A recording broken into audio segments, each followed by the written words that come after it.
What up, guys? Hold on, I'm just testing everything, making sure everything's working smoothly. I have to go grab some water real quick, and I'll be right back. Fighting 2001 is about to begin. Hardcore fans have been eagerly anticipating this event, and now the waiting is finally over. Check your training wheels at the door, ladies and gentlemen. This is gonna be one incredible battle that won't easily be forgotten.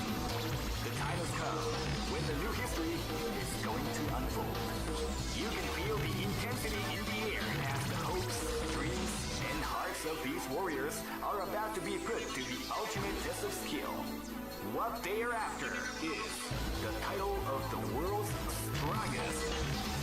Now, are you ready to get it on?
Just look at the expressions on their faces. You can see the intensity in their eyes. What power! Who can stop these devastating warriors?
This is the first dream event of the 21st century.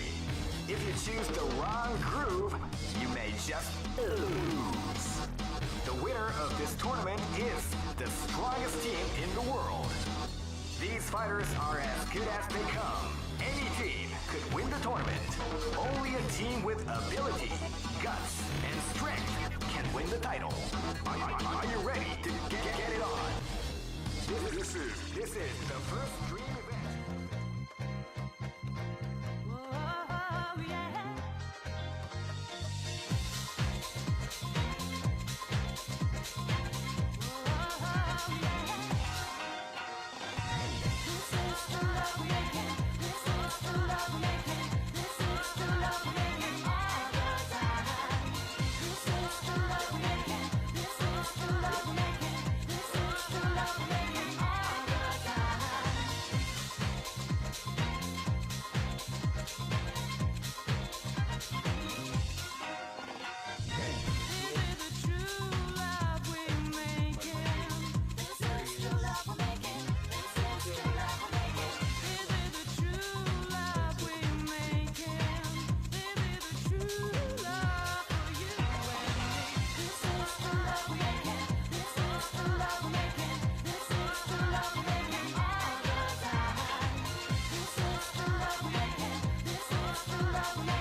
Begging for treats. Over here.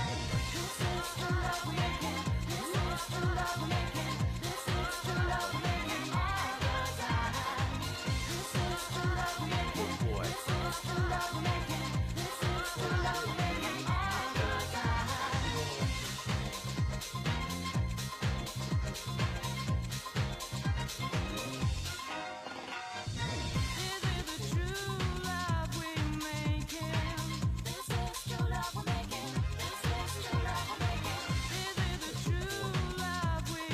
Chat. Yeah. See, he's just the best.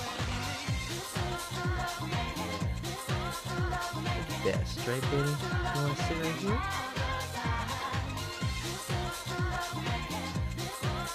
Take my shoes off here.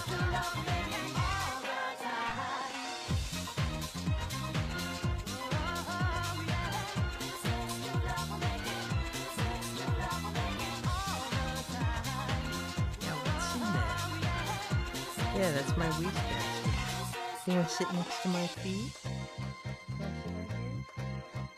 Yeah, sit, Benny.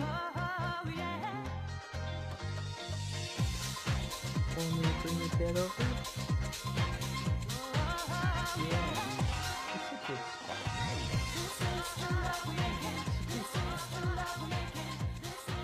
What is it? What are you looking at? Yeah, come on. Let me bring your treats so that you can sit down next to me.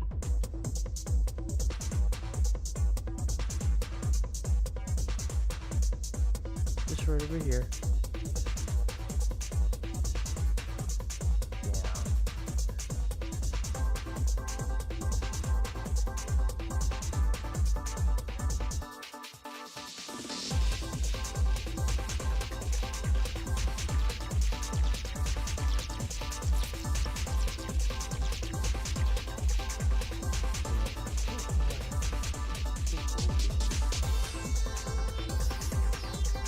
Sitting so patiently next to me. Alright, yeah, we got a lot to talk about tonight. Tonight I will be spending some time setting up Nosgoth. Played that just because I ran out of time earlier in the last week to set it up. Just because of other stuff, life.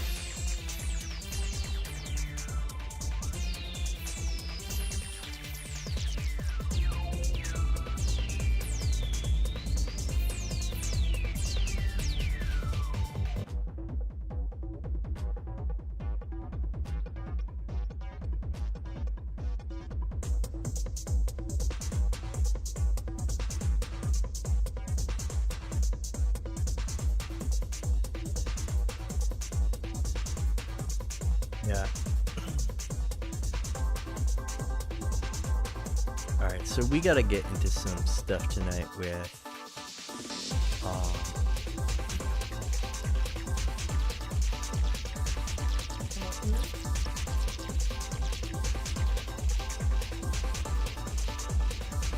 you guys can't see him, but he's right on my brain.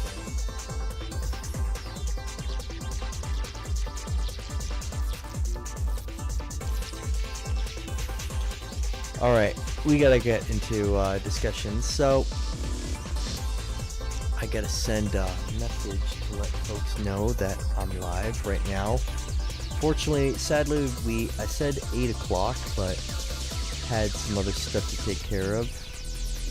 So we just, I lost track of time because of it. Some may say that it was luck that helped this team to advance. That doesn't matter to me, because the bottom line is that this team won. They just better keep in mind that luck works in many mysterious ways.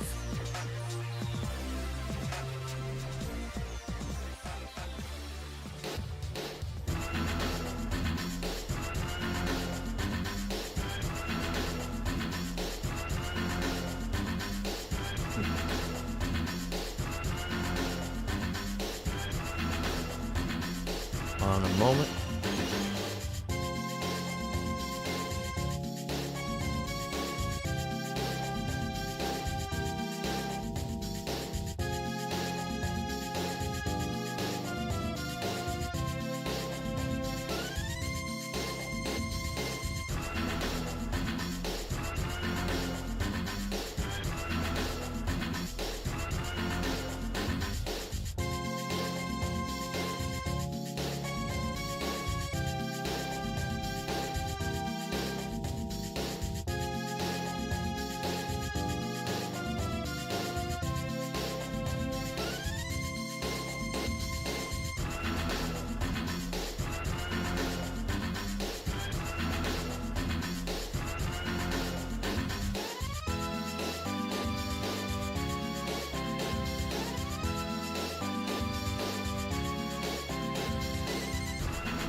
Alright, so we are looking at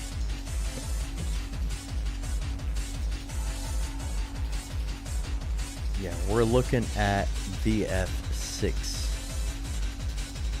footage tonight that came out.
Alright, give me a moment, folks.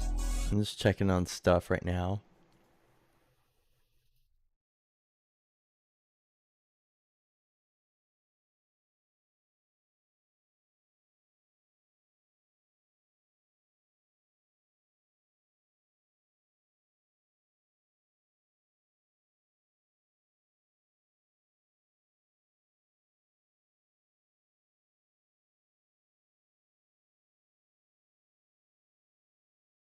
Alright, give me a moment.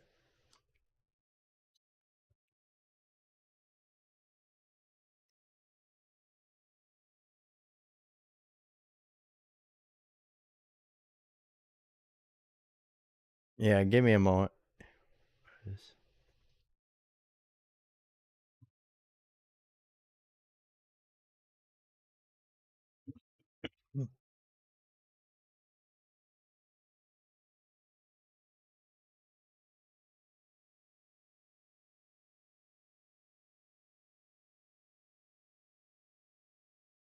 Alright, give me a moment.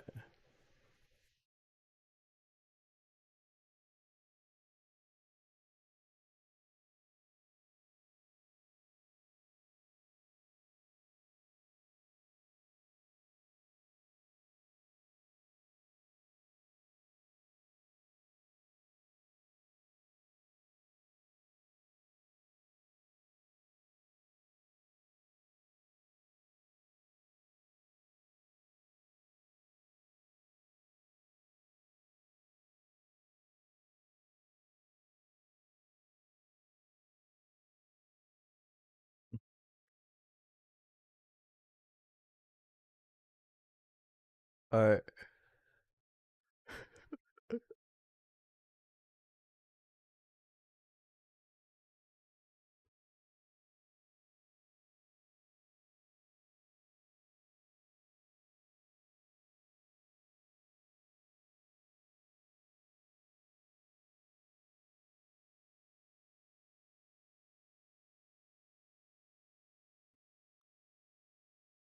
Alright, give me a moment.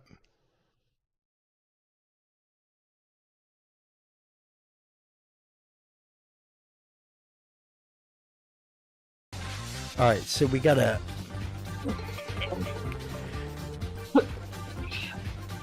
Oh, Jesus. Sorry, guys.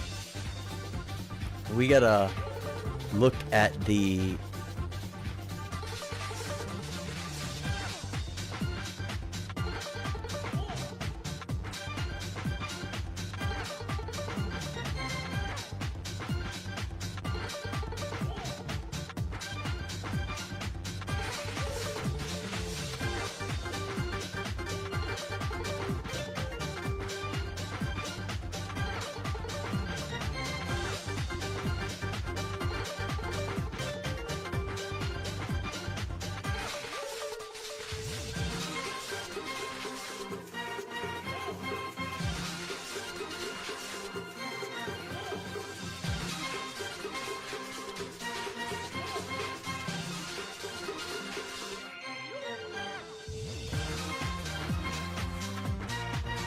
So we gotta look into some of the stuff tonight with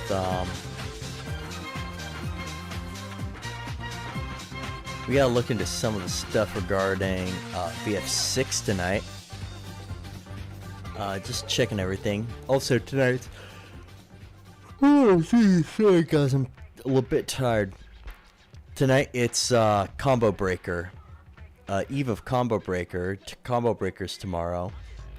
We've got quite a bit of games dropping, so we're gonna definitely be looking at all that.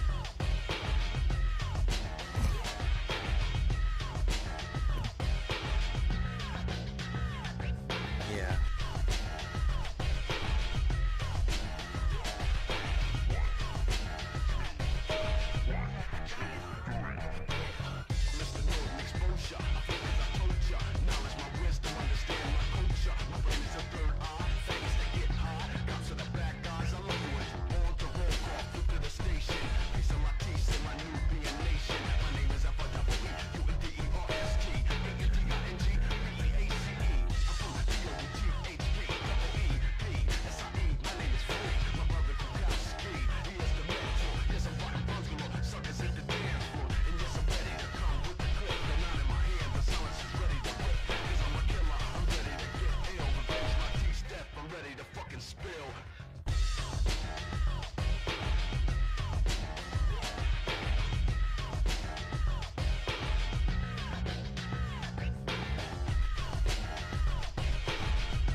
Alright, so we're gonna jump into Virtua Fighter tonight. Alright.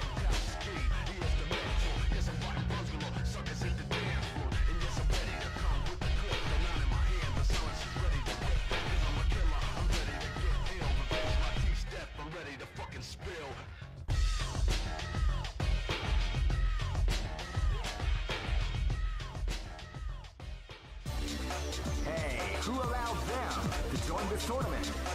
They're way too strong to compete. I mean, what's up with that? Someone is going to have to take that team down.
Alright, I'm just checking over some stuff right now for... we gotta look at the patch, I believe some patch notes, too, that dropped recently for City of the Wolves just 3 days ago.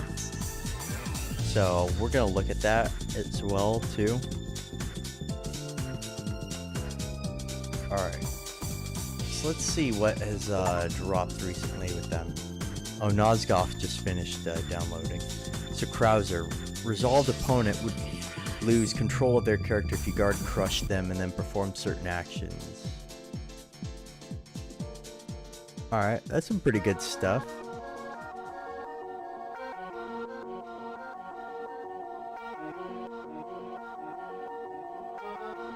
This permanently fixes various issues. Okay, that's some good news.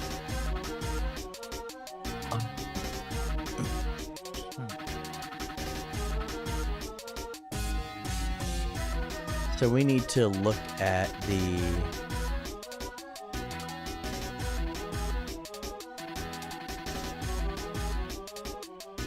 Alright, so... Alright, Zoner Brawler Hybrid.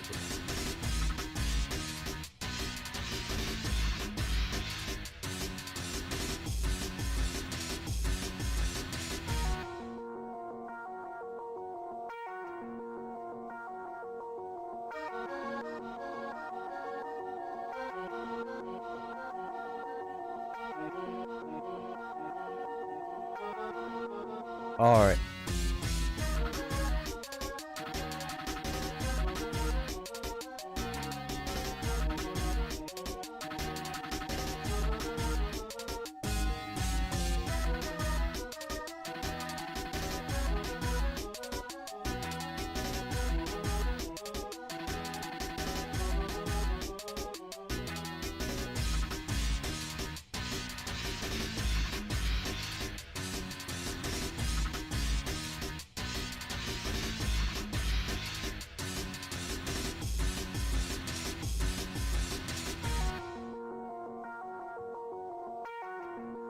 Alright.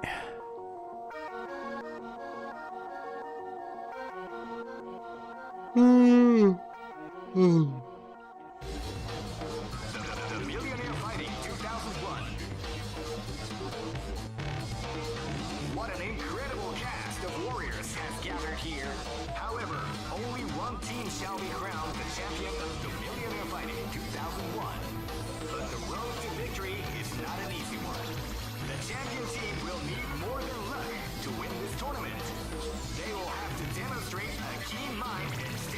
Okay, cool. Defeat the competition. I can't wait to see what's going to happen. All right, the show is about to begin. Okay, so we gotta look at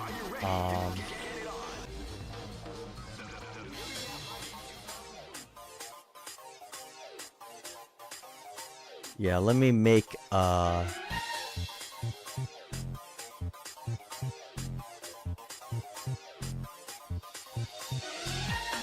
blue sky.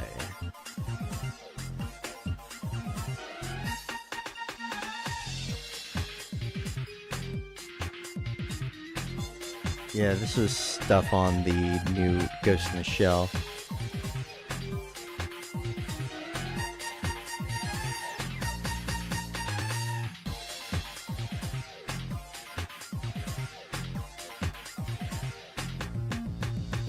Hold on a moment.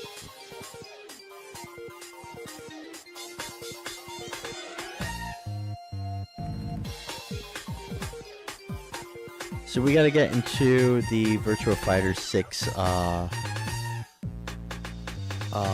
footage that recently dropped just over last night at like a couple hours ago at around like 3 o'clock today in the morning. Virtua Fighter. Some footage from Virtua Fighter 6, including a dev release kit, was revealed with a dev journal where they were talking about the game and how much they love it.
This is the final.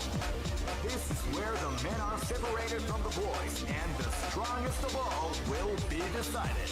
Are you ready to witness history in the making? Let's get it on.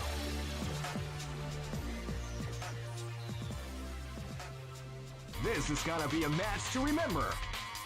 Fight!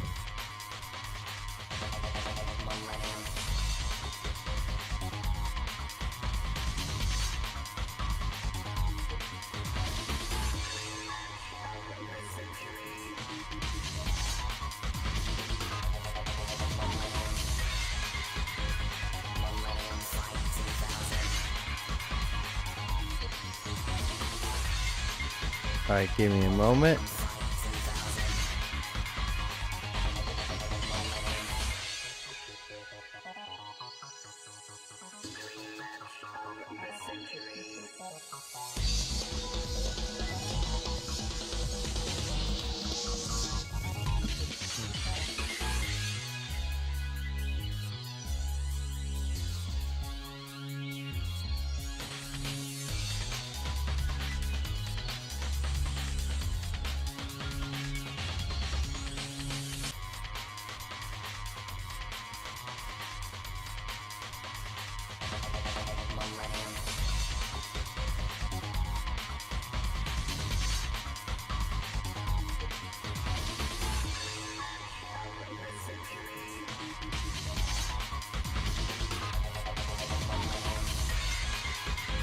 Yeah, this is some sick fucking music from Capcom versus SNK too.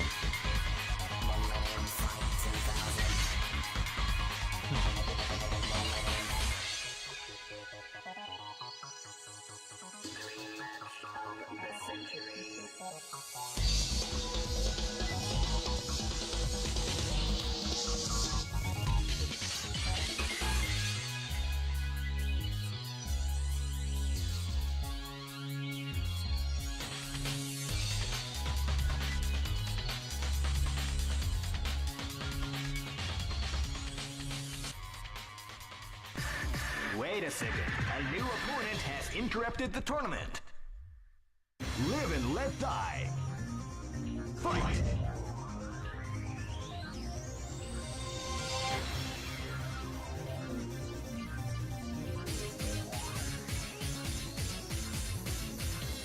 Alright, let's switch music.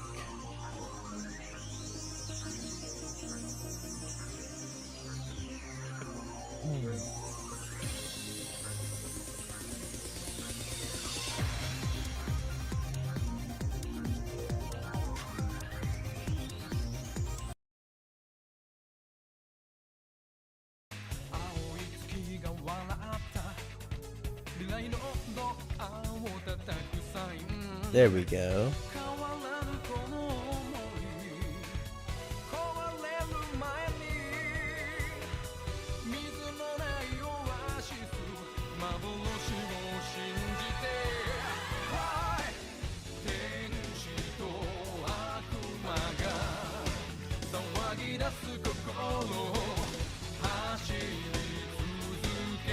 Oh, we also have a big trailer we gotta look at.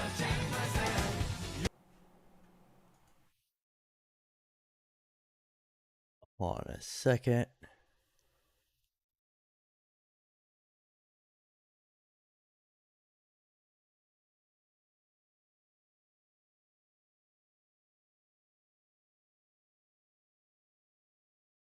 All right, give me a moment.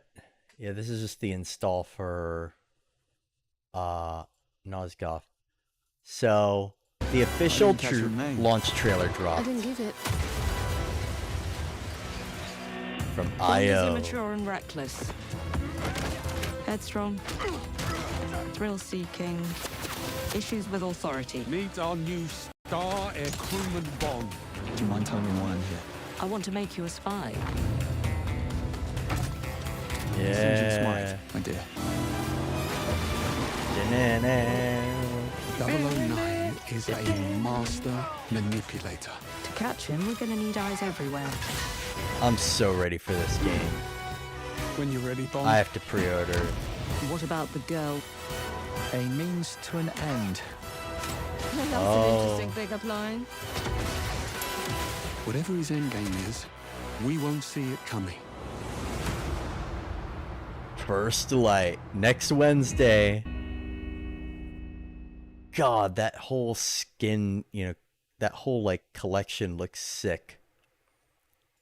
Let's check this out real quick before we jump into the Virtua Fighter footage.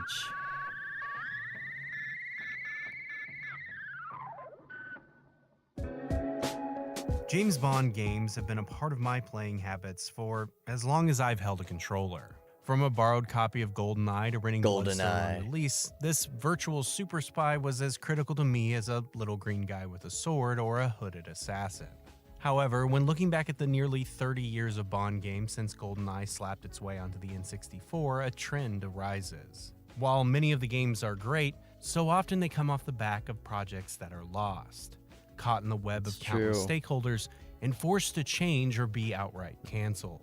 This is the story of James Bond video games, but not from the perspective of those that actually released, but the ones that never saw the light of day. From an HD take on a classic and a sequel to an iconic third-person shooter, to a Lego game and even one from Telltale, it's time we explore these forgotten pieces of Bond history.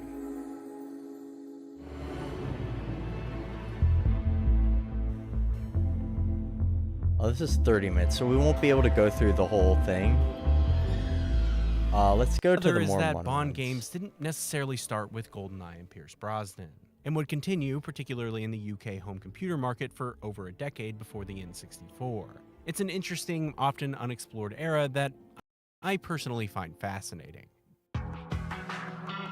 When Bond returned to theaters after a 6-year gap for GoldenEye in 1995, the debut of Pierce Brosnan, Nintendo would acquire the license, briefly tasking Rare with the development of an SNES tie-in using the same tech and team behind Donkey Kong Country. When studio director Tim Stamper would hand the project over to Martin Hollis and his team, it would be moved to Nintendo's next-gen Ultra 64. First as a the rail Ultra shooter, 64, and then as the game I we remember know it. as today. However, when that new console hardware, now dubbed simply the Nintendo 64, would be delayed out of holiday 1995, Nintendo would offer up the Virtual Boy instead, a stereoscopic 3D remember. desktop console that only released games for 8 months.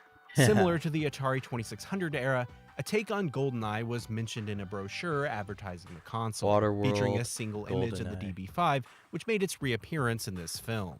I enjoy Yeah. a spirited ride as much as the next girl, but... Who's that? Well, it's not a lot to go Oh, on by boy. any means. I personally think it looks somewhat like Outrun, and perhaps, judging by the helicopters, involves shooting missiles up at them like in The Spy Who Loved Me and the Atari game. But it's hard to say. While it would be safe to assume that, like with the N64, this version of GoldenEye was being developed at Rare, that wasn't the case. In 2001, when asked about it on their website, Rare would state that they hadn't been involved in the project, but had very briefly worked on a Virtual Boy version of Donkey Kong Country 2. Designers Mark Edmonds and Duncan Botwood, years later, speculated that the game was instead being developed internally at Nintendo, but little more than that one image exists.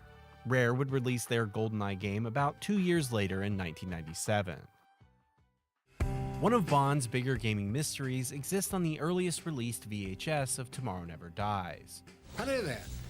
Look, I'm just testing this highly explosive top secret Tomorrow Never Dies video game for PlayStation. The game starts where Tomorrow Never Dies ends. Tomorrow Never I must Dies. say, it's lethal, and it's going to explode in the stores this autumn. I just love any clip of Desmond Llewellyn's cue. That's so Bottom good here with is late Desmond Llewellyn. 1998, which predates EA's exclusivity deal when they, by all accounts, dramatically outbid Nintendo and Activision for the future gaming rights to the franchise. So, what exactly is The Mission Continues? It may seem a bit anticlimactic, but Tomorrow Never Dies at Black Ops started well before GoldenEye's release and Bond's deal with EA. This was when Bond was getting back to their normal schedule of one film about every 3 years, and GoldenEye Yeah, and I N64 remember in that particular era. released only 4 months before Tomorrow Never Dies, Brosnan's Die second Another Day was the film. worst. While EA would publish the tie-in to that movie, Black Ops wasn't one of their studios, and negotiated the deal directly True. with MGM Interactive, making a game that filled in the gaps and expanded on the ideas of the film. As Q put it, it started where the film ended, with its scuba missions and first-person shooting segments. While some of these ideas ended up in the finished game, it seems that a lot of this was pared back and reworked, delaying it until about a month before The World Is Not Enough, continuing the trend for Bond games. To be fair to Black Ops, these expanded ideas weren't uncommon for tie-in games at the time, and feel reminiscent of missions like Surface and Silo in GoldenEye that further fleshed out Oh, the world that's good. and put Bond in places he wasn't in the movie in order to give the players something to actually play. When EA signed their deal, they took over publishing for Black Ops' Tomorrow Never Dies and subsequent releases going forward. The mission Oh, did nice. technically continue, but more in the direction of Brosnan's third outing, The World Is Not Enough. While Black Ops' Oh, PS1 yeah. exclusive game wasn't particularly well received, these Mission Continues expanded ideas would be an early precursor to what Electronic Arts would do going forward. The World EA's Is Not start Enough. with the license was admittedly a bit rocky.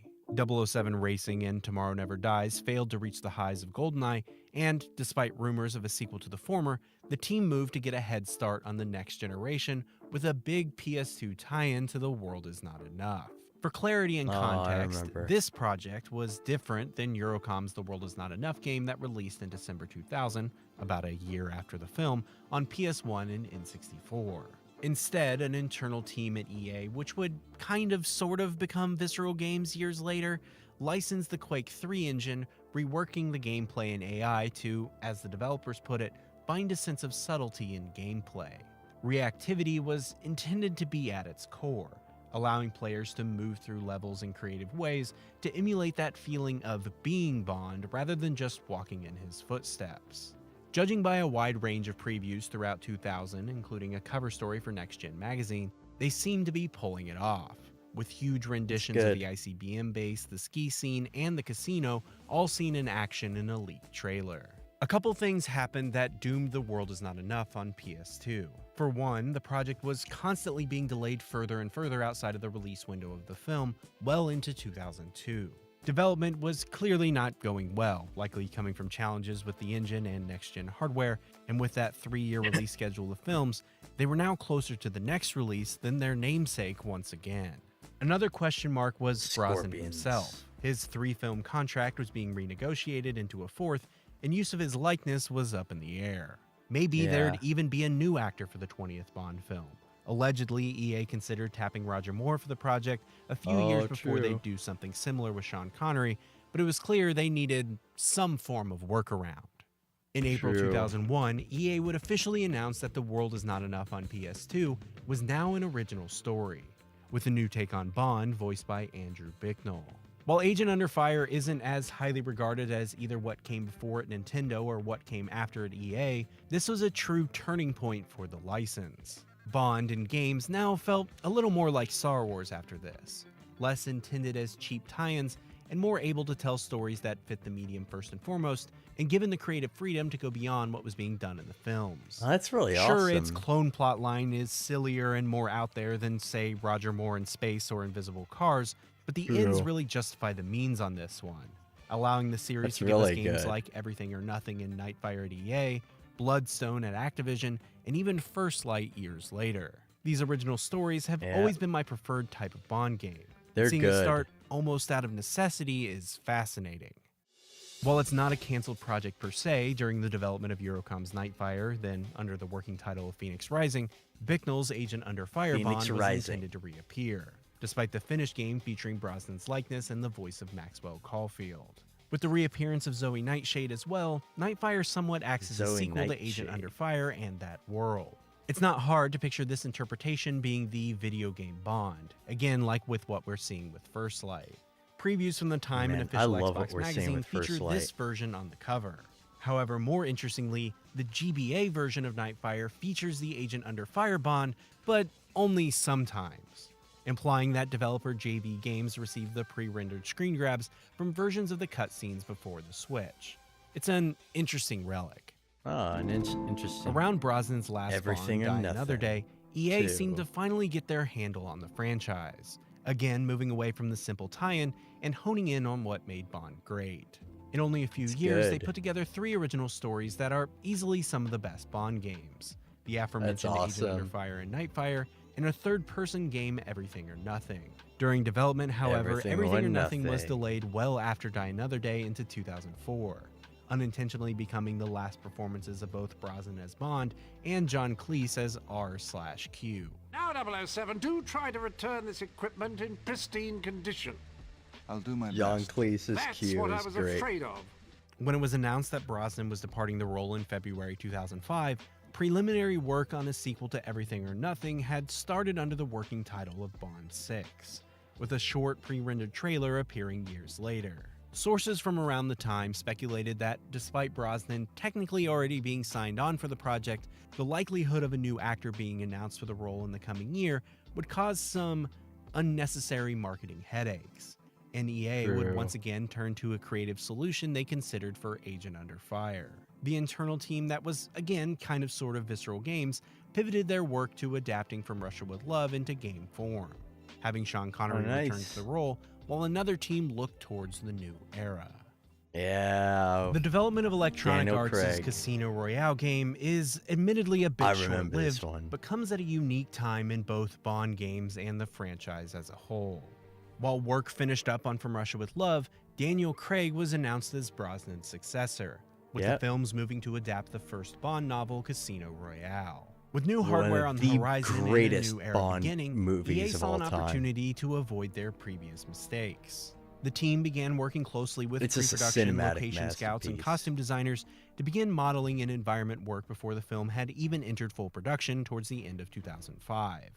They were once again targeting something in the vein of Everything or Nothing, and would have been among a very small number of Craig-era third-person shooters.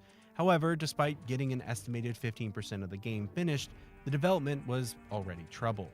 For one, GoldenEye Rogue Agent, despite its heavy marketing, failed to meet sales expectations, and the now released From Russia With Love wasn't doing much better despite the star power behind it. Outside of Bond, their Superman Returns tie-in was delayed outside of the theatrical release window and into the DVD release a few months later. Not a death sentence, sure, but certainly costly, and it was quickly becoming clear to EA that their future was an original IP that didn't necessarily need to be hitched to these big franchises. Next-gen hardware as well proved tricky. The team quickly pulled back on both the 360 and PS3, despite their goal of being a launch title for the latter, instead focusing on the known quantities of the previous generation. It was a nearly exact repeat of how things went down from The World Is Not Enough 5 years before.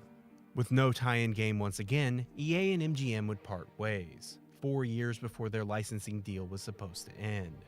Activision, who had been in that bidding war when EA originally acquired it, took over the license, targeting a tie-in for the 22nd Bond film.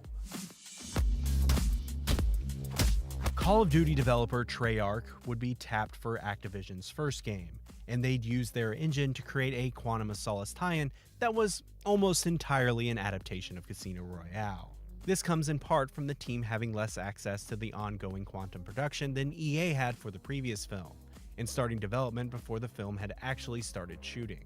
Instead, the team was aware that Quantum was intended as a direct sequel, and they felt it was best to focus on what was already set in stone. To be fair, Quantum of Solace was a game I truly loved on release. While I played Nightfire and Everything or Nothing, they were very much older brother games. I'd spent the 3-year gap between EA's last game and Activision's first falling in love, pun intended, with From Russia with Love, and was hotly anticipating both the Quantum of Solace movie and game when they released. Despite only seeing Casino Royale maybe twice at the time, I replayed its missions far more often, with its main casino level and the one set at the Miami airport being a favorite. It may not be great in retrospect, but it feels special to me. However, with the benefit of hindsight, part of me can't help but wish we got EA's game instead.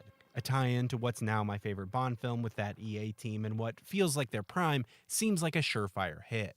That being said, we almost kind of did get that game. While it wasn't that internal team at EA, Eurocom, who had developed Nightfire and The World Is Not Enough on N64, were tasked with developing the last-gen versions on PS2. And it's an everything or nothing style third-person shooter. To be honest though, it's certainly not to the quality of what they did under EA by any stretch, and more closely resembles the released last-gen versions of other games from the time. Charming and interesting, sure, but messy and clearly low budget more than anything. I first became aware of a LEGO James Bond game back in 2019 from TT Games director John Burton's YouTube channel, and it's been a curiosity for me ever since. In that video, Burton discusses the team trying to see what other licenses could get the LEGO game treatment after the success of LEGO Star Wars, and mentions that Activision, former Bond licenses The Broccoli Family, and LEGO were all on board. However, when Casino Royale released and Bond regained his more violent edge, LEGO got nervous and pulled the plug. He goes on to mention that they also floated LEGO Indiana Jones before the announcement of Kingdom of the Crystal Skull, and the brickmaker declined because there weren't any indie sets in production at the time. That would change around the fourth film, and the team would be given the green light to create LEGO Indiana Jones. While I do think his reasoning for LEGO James Bond being turned down falls in line with other concerns around violence I've heard in the past with LEGO, there have also only ever been 2 James Bond sets, and those were years after this. So I think that may have factored into this as well. That being said, in 2024, another cancelled LEGO James Bond project would be revealed to the public, this time from around 2016. It's a much more complete look at their ideas, falling in line with the second era of TT LEGO games, complete with reused voice lines from the movies. I gotta get some water. I'll be back real quick. James, I need you.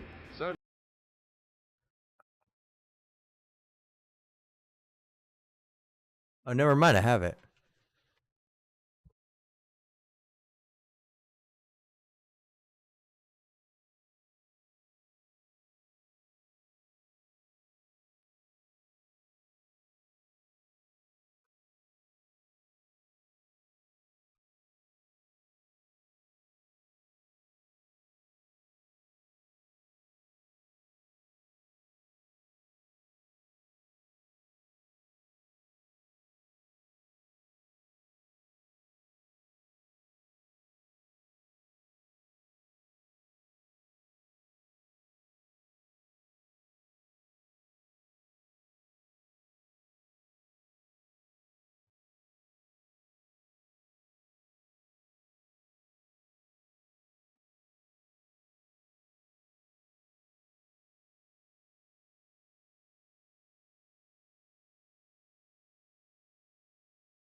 All right.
All right.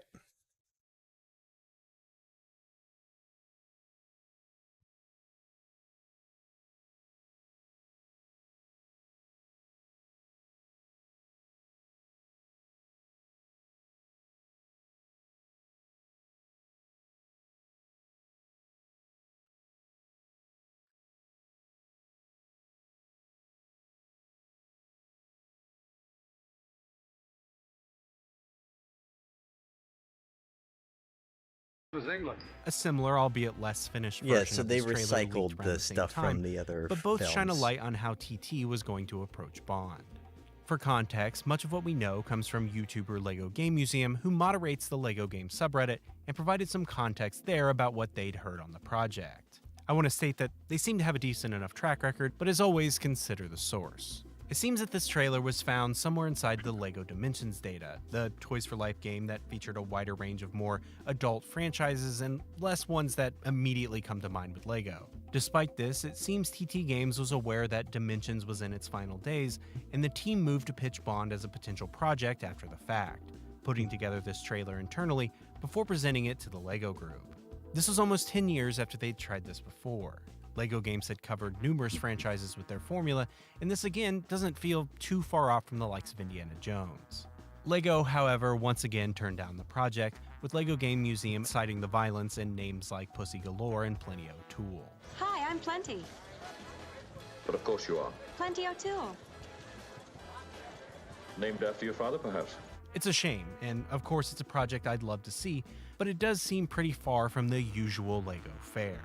Years later, Bond would finally get a presence in LEGO with both a large-scale and a Speed Champions DB5, the latter of which featuring a depressed-looking Daniel Craig with a wrench rather than a gun, giving some credence to that violence. Of course, they'd make it a wrench instead of The a gun. Xbox Live Arcade GoldenEye is one of the great canceled projects in games. While it's seen a re-release on modern consoles nowadays, the original GoldenEye was at the center of a long-running license dispute for over a decade. Nintendo had the exclusivity rights to the game, Microsoft had since acquired developer Rare, Activision had exclusive rights to new games going forward, and Bond rights holder Eon Productions had notoriously strict rules on how the character was depicted in outside media, particularly around returning actors.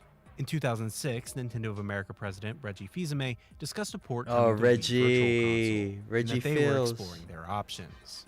Sometime in 2007, however, a small team of about 8 developers at Rare would be tasked with creating an updated HD version of GoldenEye for Xbox Live.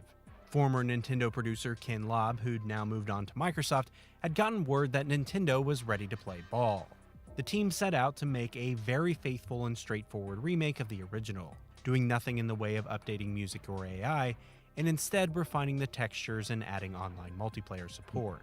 It was the easiest project the team had worked on by a long shot, and the bulk of it was completed in just 9 months, with Tilson estimating that the game only had about 90 bugs left before completion.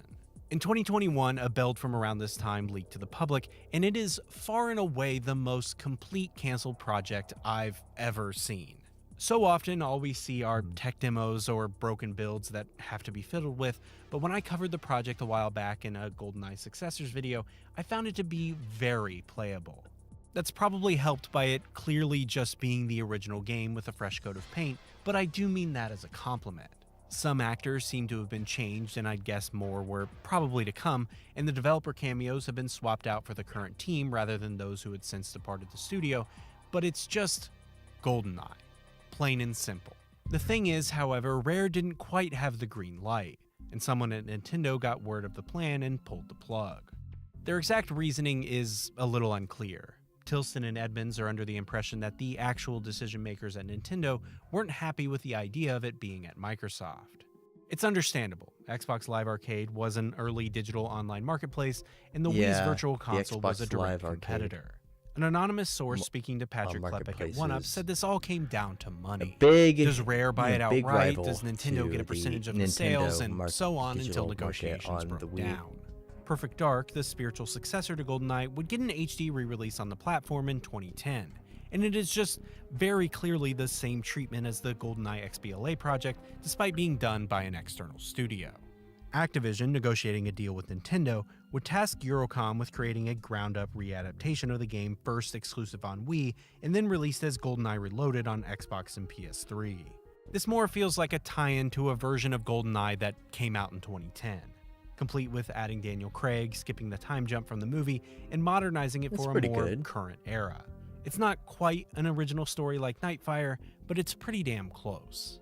Like a lot of Activision-era Bond games, I've always had a bit of a soft spot for it.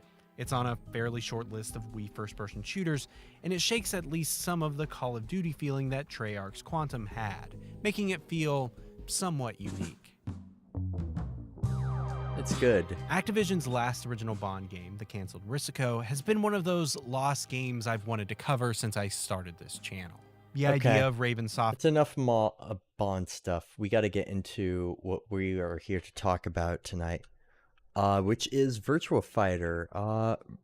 Just had a massive leak of footage that came out a couple hours ago. I believe this was a tournament that came out in Korea, if I believe it or not, or Japan. Yeah, it was like in Japan. So Shenmue Dojo actually dropped this. Virtua Fighter Crossroads.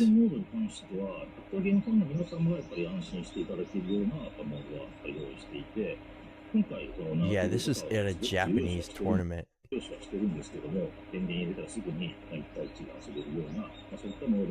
was a leaked Japanese tournament that dropped.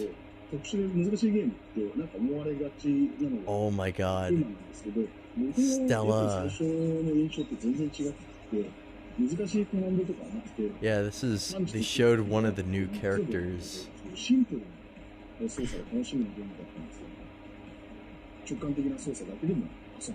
Yeah, they showed footage of Wolf Hawkfield in his new look fighting.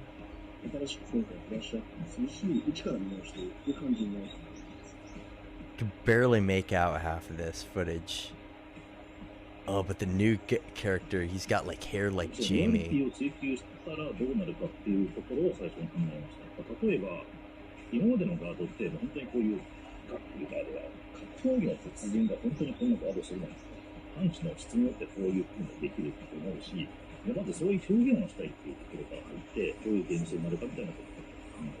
Oh my god, and Pai Chen looks amazing too.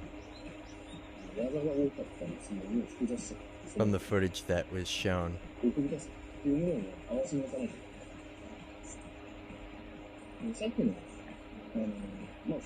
Oh my god. I can't make out any of it because it's so blurry. So the lighting contrast is so hard to make out. Fighting games are hard to get into, and even... Goddamn autoplay. Shut up. Oh, Rooflemonger's already posted a video of it. Wait a sec. Okay. Pause. Let's back up a little bit. Pi looks amazing. They've really nailed the her new look down. Like, yeah, she looks like Soy Fun. So, I was gonna say from she looks like Soy Fun crossed with Ada Wong a little bit, except with a Chinese dress.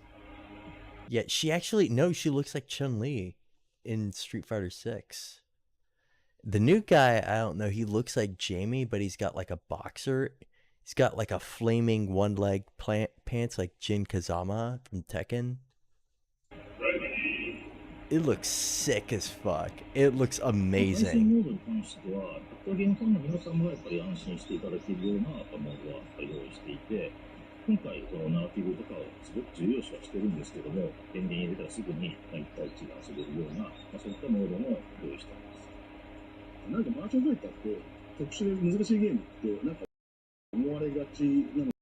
Oh my god. They're definitely taking pages from Street Fighter 6. I love their introduction screens. Stella. Cielo, I think, is this new character. Cielo. So no Jin Kujo. No Go Hinogami so far.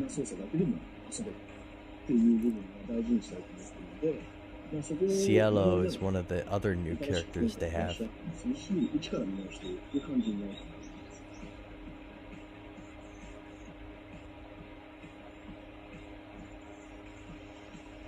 リアリティを追求したらどうなるかっていうところを最初に考えました。例えば、今までのガードって本当にこういうガッていうガードが格闘技の達人が本当にこんなガードするのか。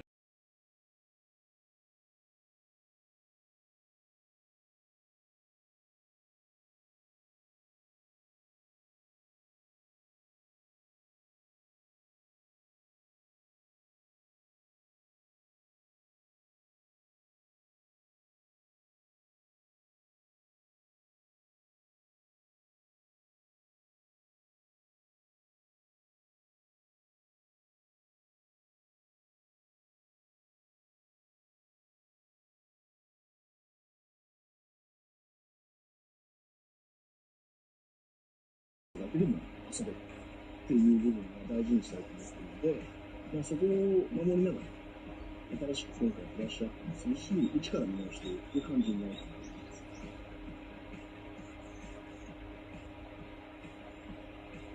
Boom.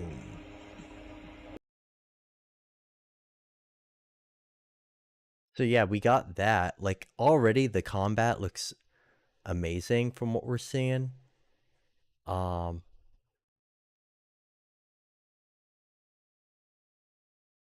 Yeah, it looks amazing. 10 hours ago. The Tifa leak for Street Fighter 6 just got more convincing.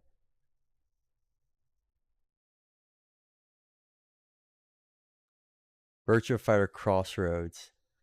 This is what we needed. Yeah, Crossroads looks amazing. Let me see if I can find the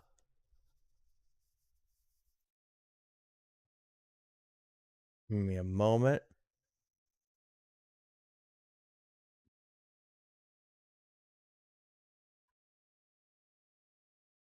Let me get to the right source.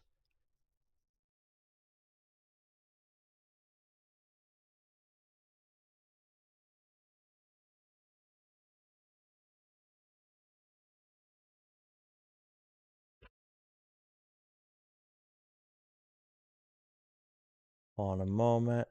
Let me go to Twitter, unfortunately.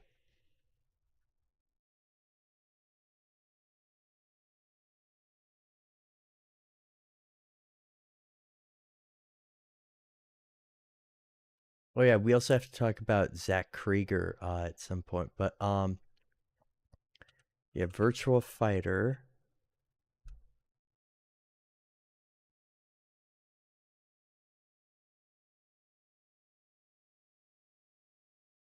Yep, at Combo Breaker.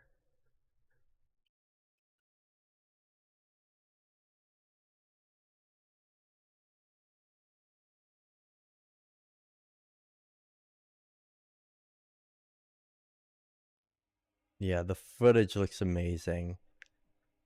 Crossroads versus battle. Like, this is what we need, is something like this.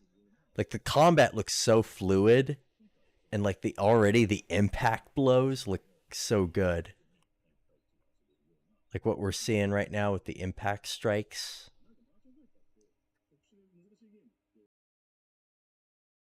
Cielo. And we've got Stella. Yeah, Stella and Cielo.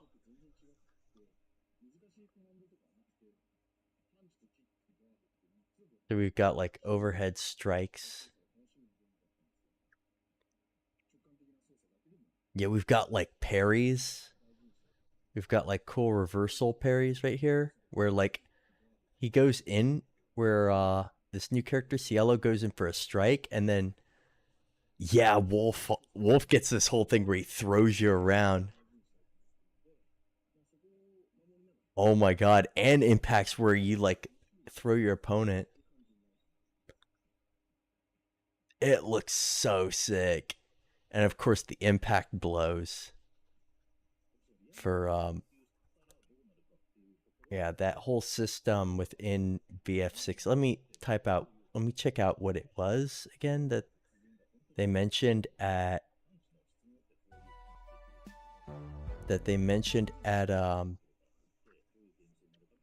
Tokyo Game Show last year.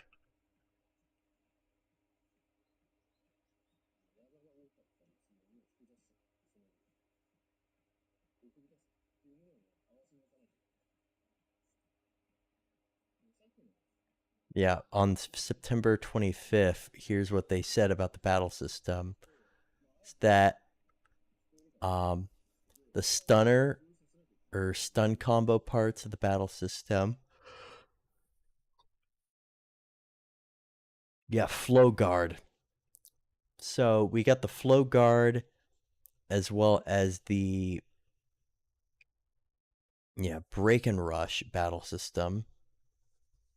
Yeah, we saw parts of the break and rush, and then we saw parts of the flow guard system in action. So I think this is what we're seeing is a bit of break and rush.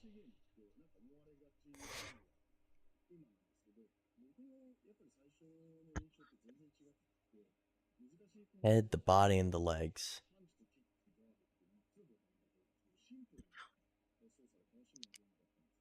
So you see the body get taken a couple hits. Boom.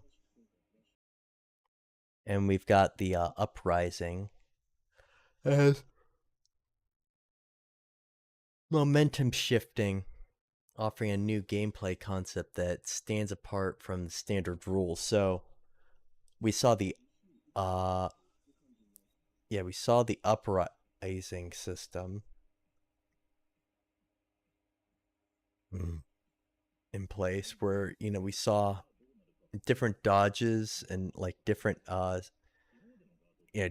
momentum movements, like we saw with Wolf, using his weight to shuffle back and then throw Cielo to the side, like right there,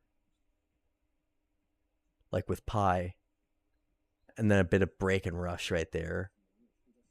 Yeah, where he gets his leg kicked in a bit. Like, this is sick. This is so cool. What we're seeing right here.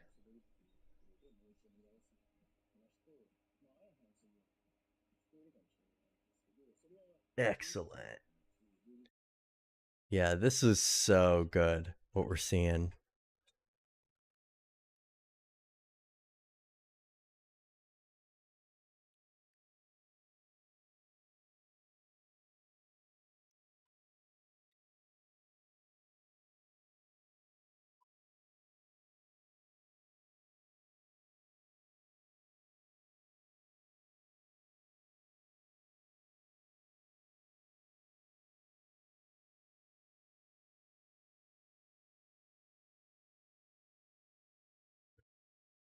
Yeah, Shenmue characters would be sick in this game. Like the Shenmue people are already wanting. You know, a Shenmue. If Yu Suzuki was able to be brought out of, you know, out of, the out of the bin, and like he actually came out to. If Yu Suzuki agreed to actually come out of retirement to do another final Shenmue game, then maybe it would be good to have him use them to use this kind of system for the combat, to borrow the the uh the uprising, the break and rush, and the you know as well as the flow guard to actually do for the fighting defense mechanic, as well as the offense stuff with break and rush and uprising.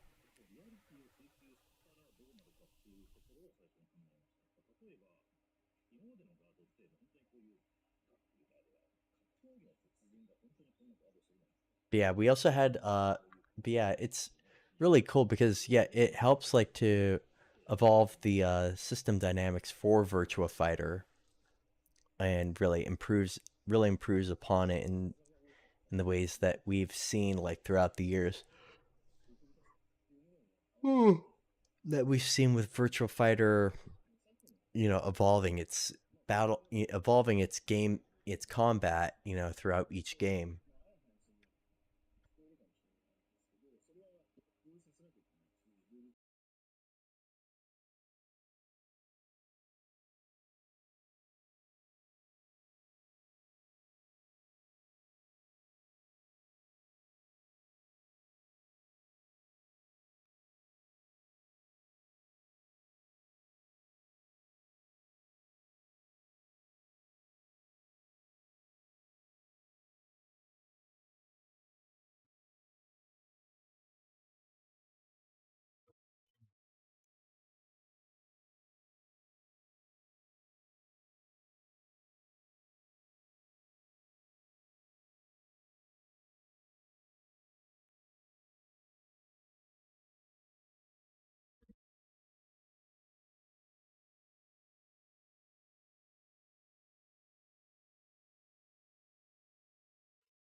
Yeah, it's definitely doing a lot of it's doing a lot of the things right that like are really good. Like adapting a lot of what Street Fighter 6 has done, but has really evolved it in a more photorealistic sense. Like look at these graphics.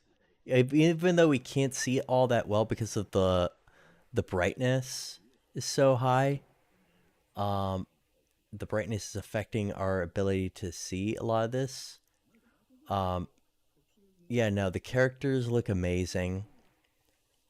Like these are some of the best looking graphics for a fighting game that I've seen in like the past 6 years since we've gotten this new era of modern fighting games. This is better than any other like modern fighting game, graphic. This beats Tekken and Virtua Fighter 6's RE engine. And Street Fighter 6. Like this beats Tekken and Street Fighter 6's graphics by a long shot. And honestly, Street Fighter 6 is the best looking modern fighting game, right now, but this honestly is going to top it. This honestly tops it just from what we're seeing, from the rendering, and just all the detail we're seeing from each character.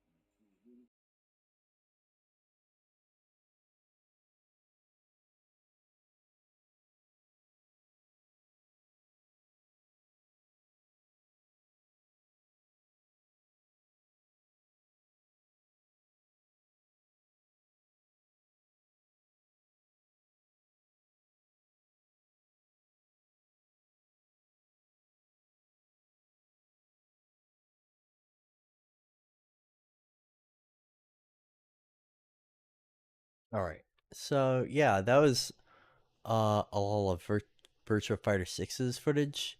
Not a whole lot we can see from. Yeah, it's quite a bit we can see from right now, but um, I'm hoping that we get a lot more.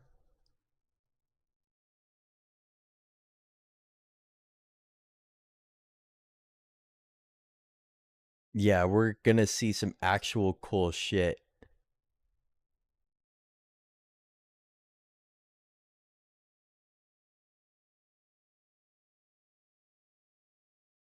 Like this already looks amazing.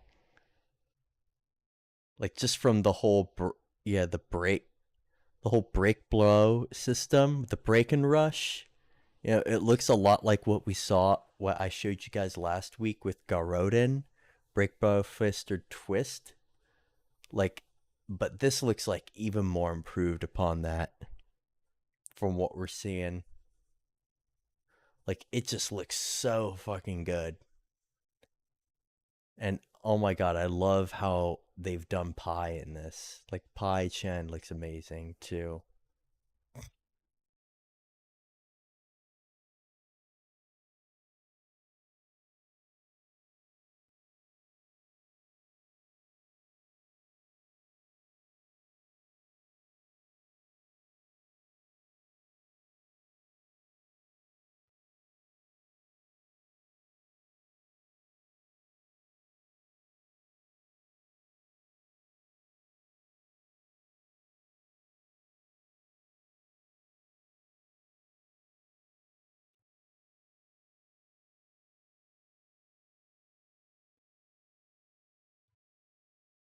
Like, this actually looks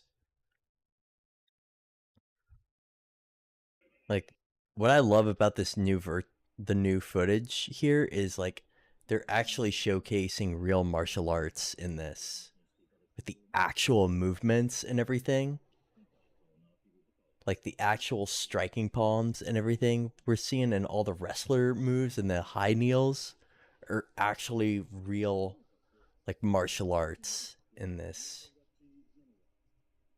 Like some of the stuff we've seen in none of some of the stuff we've seen in Street Fighter 6, like outside of the dumb like key nonsense and electrics in Tekken, like we're actually seeing like real, you know, realistic like martial arts with actual like fists and kicks being thrown and like actual like parries and everything.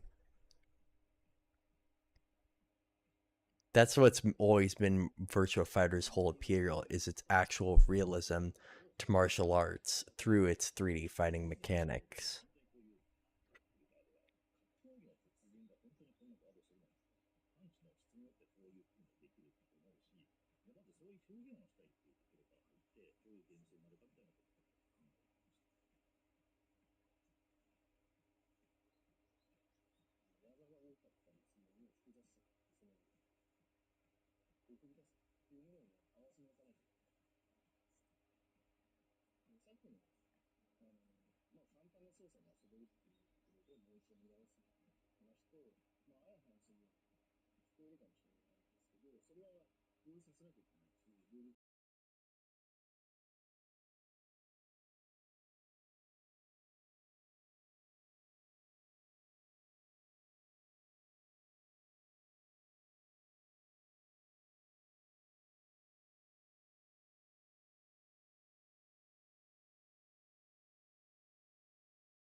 Oh yeah, I got it.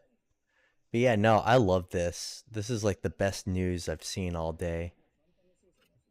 But yeah, we got that and we also had a developer diary that got leaked. Um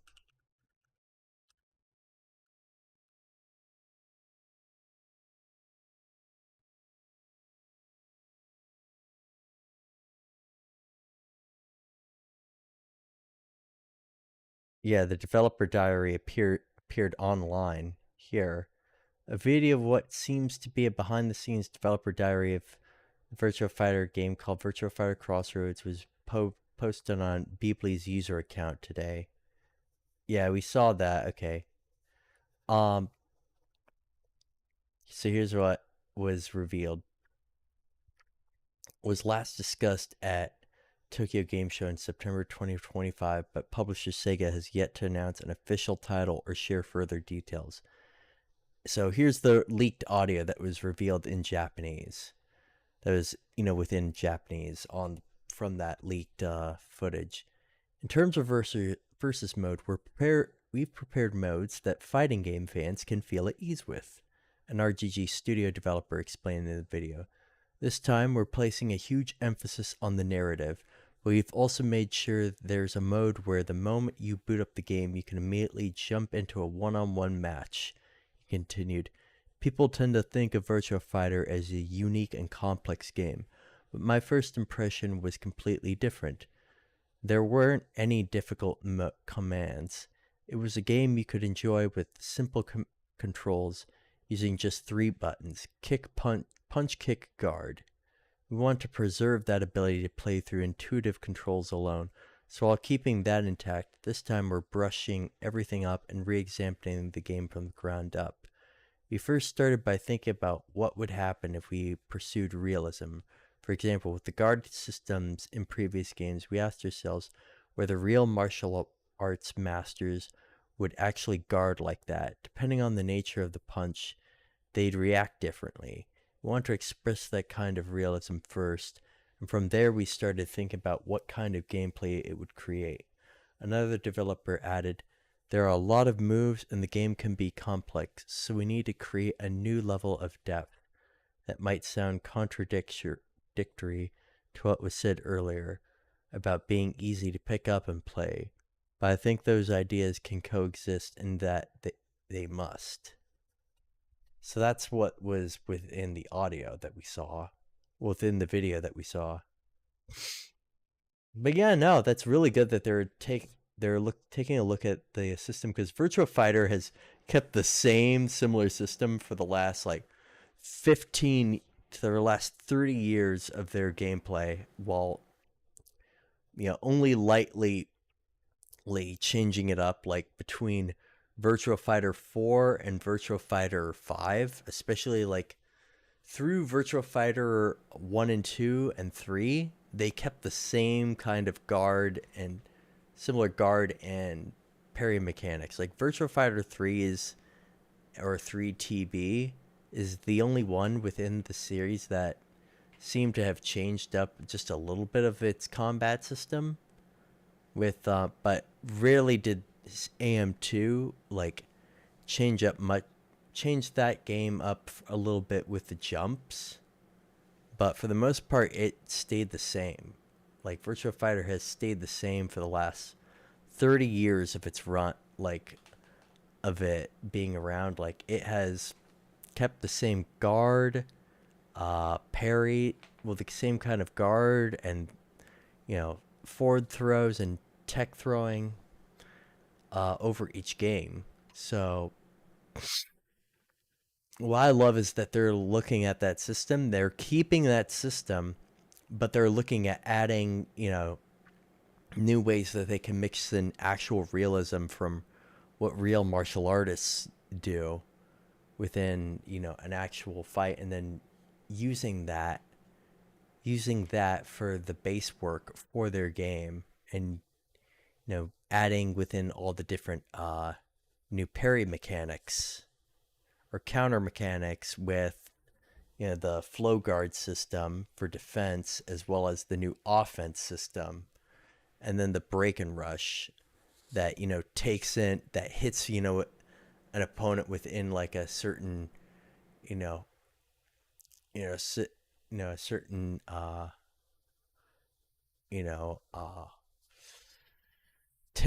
within a certain sense, within a certain region within their body, striking a vital region, to break an opponent and then opponent's defense, or to limit, to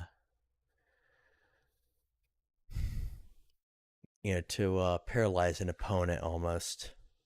That's like what the break and rush is doing, like within martial arts. Like it's, you know, it's disarming an opponent almost. Broken stats will carry over between rounds.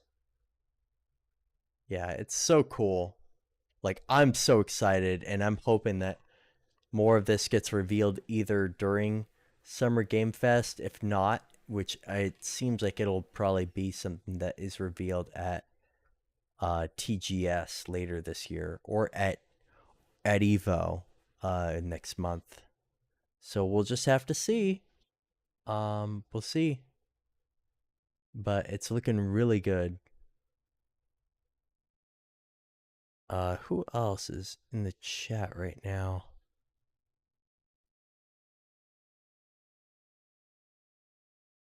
Hold on a moment.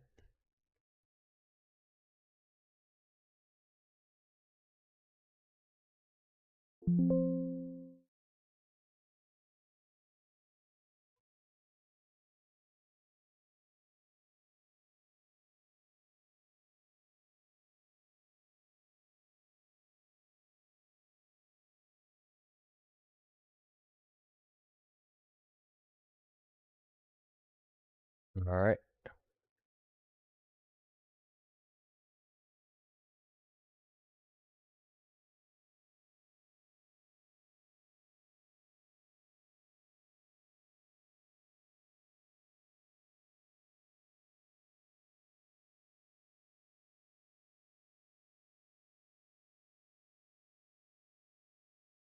Yeah, no, it's really cool to see this. We also got to look at some new stuff that dropped from Street Fighter 6. Moving on. We just got a play guide that dropped for her, and she's coming out next week. So we're going to jump into that real quick.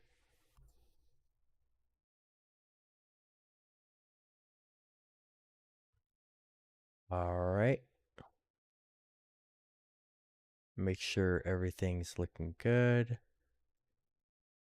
This end, yeah, okay, perfect. All right, let's check out Ingrid. Ingrid is a versatile character with a variety of projectiles and movement techniques at her disposal.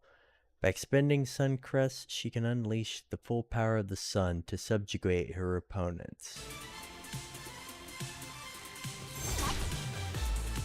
She uses projectiles to keep her enemies at bay while she stocks up on Sun Crests.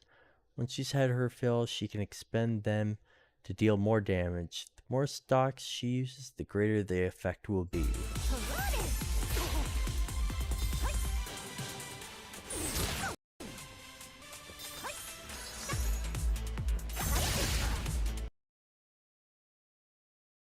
Let me fix this.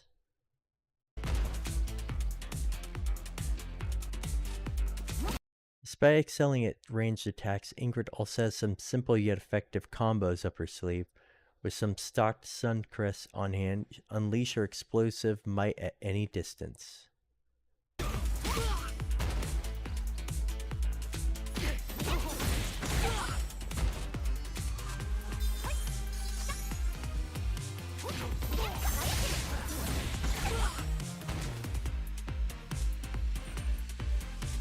Sunshot.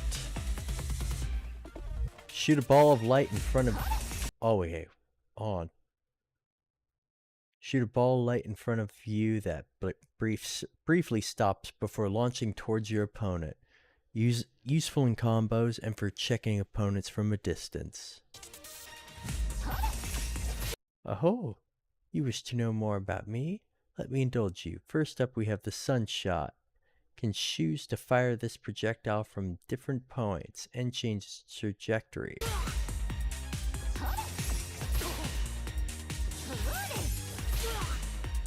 Oh, cool. There's an upper move and also like a straightforward projectile. However, if you hold the button just a bit longer, see, just like that, I was able to change the speed and angle of my projectile, confuse your foes, and make them regret taking their eyes off my beautiful visage with a parry. That's awesome.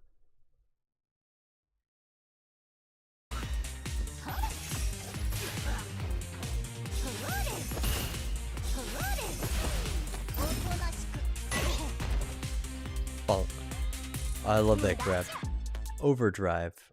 Overdrive. You Terrans use some rather odd words.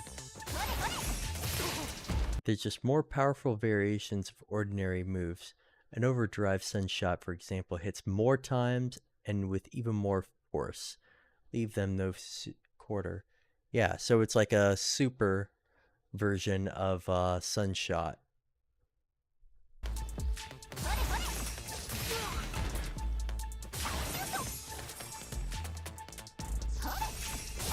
Should I throw you bone by letting you in a little secret? You can fire overdrive shots even when regular shots still linger. Swap between them to rain fire on your opponent. Okay, that's pretty sick. Alright.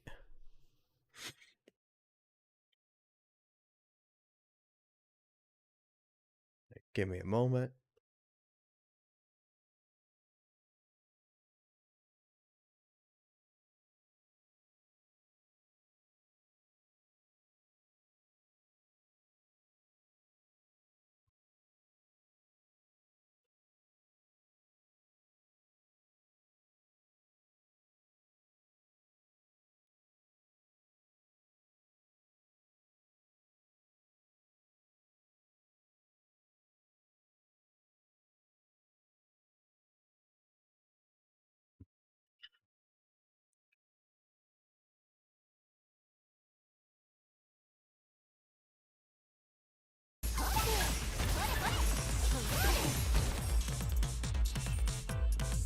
Sun flare. Shoot a beam of light in front of you using the light weapon. Unleashing a medium sun flare is a great way to stop your foe's advance from mid-range, but using it with Suncrest stock is where it really shines. The light version, you can stock up to 4 Suncrests. Hold the button to gain stock more quickly. Unleash a heavy sun flare once you have Suncrest stock. Up to 2 stocks can be used at once. Whoa, okay, it's moving too fast. The amount affects the number of hits. Okay, so you can't, if you use like 3 stocks, then you can probably fire off three sun flares at, in a row. So the amount affects the number of hits, range, and follow-up potential of attacks. Alright. Pretty good. So then you're able to use up to like maybe 4 stocks and then increase your range and your efficiency with your move. Overdrive. This one's right here is my secret weapon. Like the heavy version, it automatically uses Suncrest.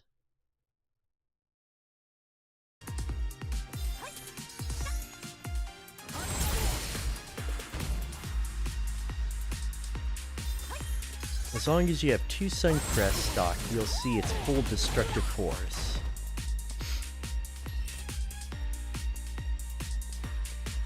Solar Burst. While airborne, shoot a beam of light towards... Okay, this is going way too fast. While airborne, shoot a beam of light towards the ground. Using the light version of this attack stocks a Suncrest.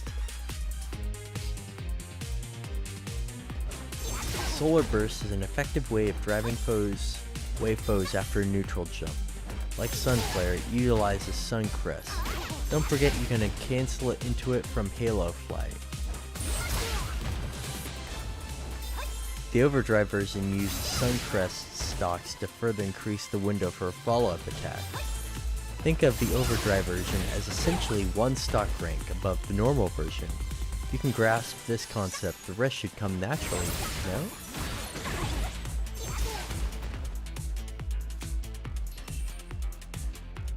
Sunrise.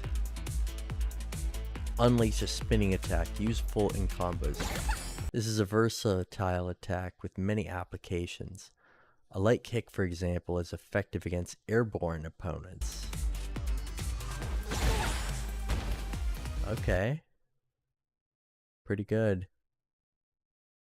Hold on. I have to check something real quick. I'll be right back.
baby?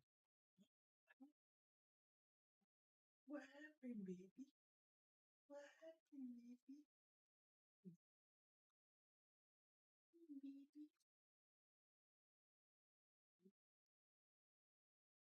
where is she, baby? Baby, where is she? Where is she, baby?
Hey, I'm back, guys. Sorry for the massive delay.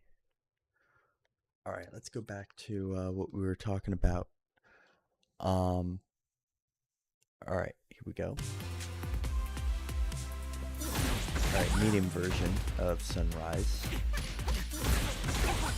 Useful for stringing combos together. You can cancel into it from light attacks. Heavy version requires some finesse to pull off. But if it connects, you can follow up with moves like Solar Burst. I'll teach you more about that in a combo trial sometime. Overdrive. Here's the kicker. Even if your opponent blocks this attack, it won't be open for a counterattack. Cancel out of a third attack into a super art. Make it easy to lead into throws and combos.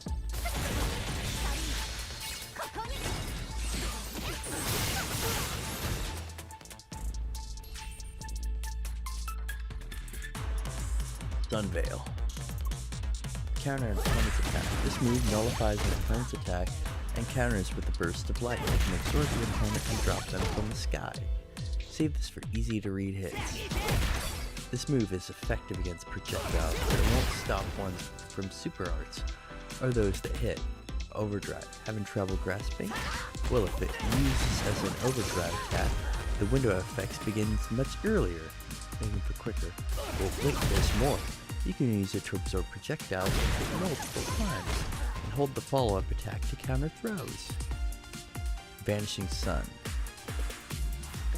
Used to instantaneously warp and set the instances. The next move is a triple whammy input for the heavy version, the medium, and back for the light. Ta-da! Input forward to close the gap and pressure your opponent. Even if blocked, you're protected against counterattacks.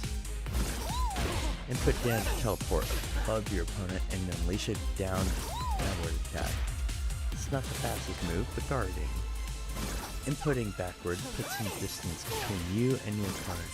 You can attack simultaneously by pairing it. Shining Stun. Attack your opponent with a series of rising kicks.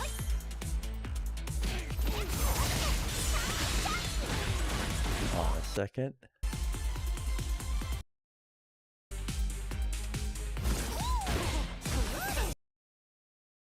Input down to teleport above your opponent and unleash a downward attack. It's not the fastest move, but guarding against it leaves opponents open to further attacks.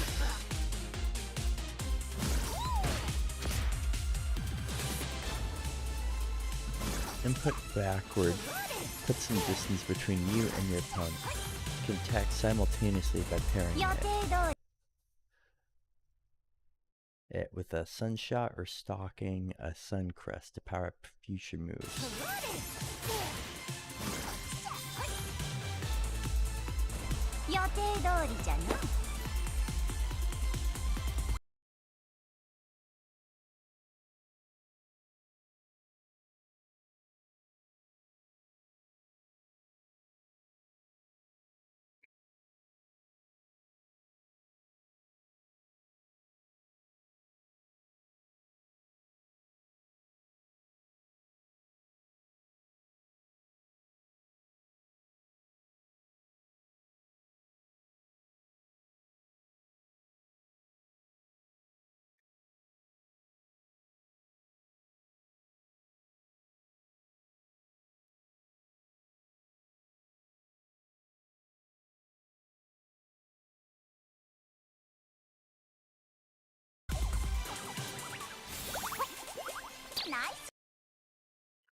Attack your opponent with a series of rising kicks. Consume a stocked Sun Crest to further boost its properties. This move is invincible on startup, making it a useful way to turn the tables. Let's tell you this move in combos can't be understated. It's very horrific when you want that one last bit of damage. And that's not all. If you have a Sun Crest stock, hold down the button after the technique is performed to get a nice power up. You'll know it works if the crest shows up after the screen goes dark. Order the sun. Fire a beacon of light into the sky that rains back downward. Talk about a meteor shower. Rays of light will shower down over a period of time. The light, medium, and heavy inputs change the duration and positioning of this attack.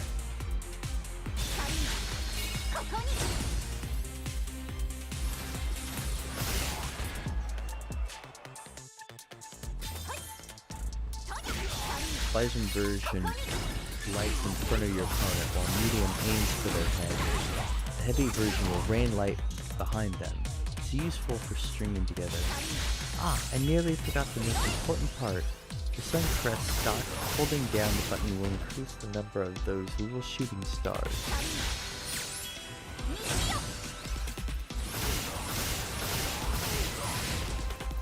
Yeah, so it's like a charged version. Cosmic Ray. Summon a sigil at an opponent's position. This one's for the eyes only. Pay close attention. Attack manifests a projectile at your opponent's position. When it connects, magic. Pure magic. So Cosmic Ray is her ultimate art. It's slow to execute, but this makes it a perfect. Oh, this is her level 2 ultimate. Boom.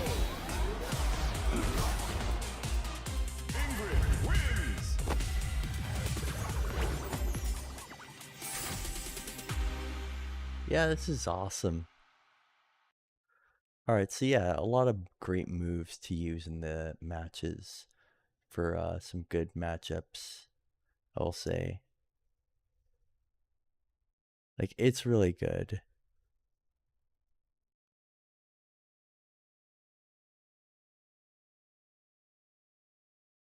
Like, it's really good what we're seeing. What we're seeing right now is...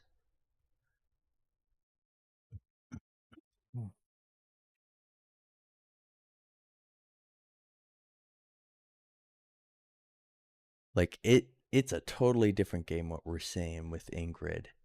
Like, it's really good.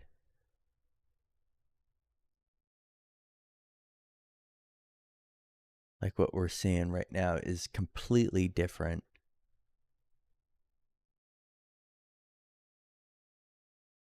Like, what we're seeing right now is, like, clearly a whole bunch of different stuff, like, on different levels.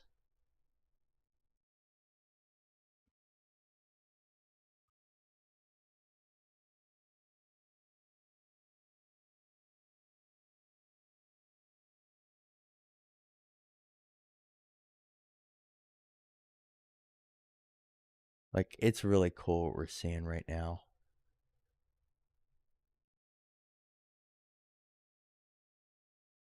This summer is going to cost you more.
Oh, a second. I'm just checking some stuff right now.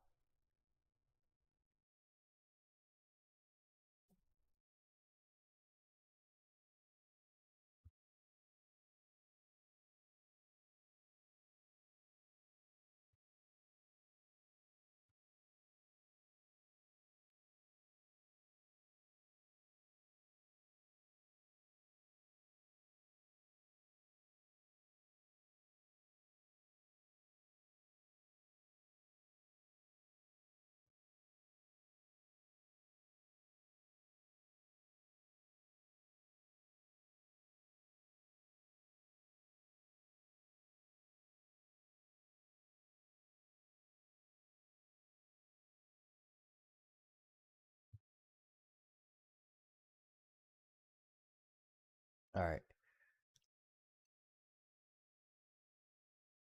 Yeah, the critical art is really like like we saw with Ingrid is like really the best move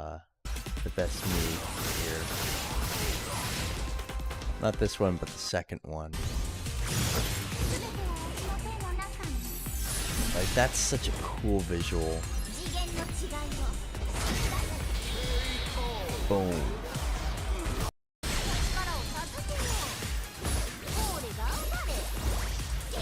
So level 1 critical art, Cosmic Ray is really good. But then her level 2 of Cosmic Ray was really sick. Level 2 Cosmic Ray.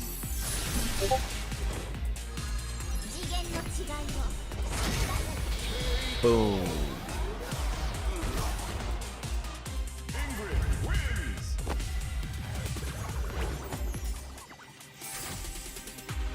Yeah, it's so cool what we're seeing.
Anyways, yeah, that was all Street Fighter 6. I'm just checking to see what else we have. Yeah. So we'll definitely, like, this is definitely something to really go over.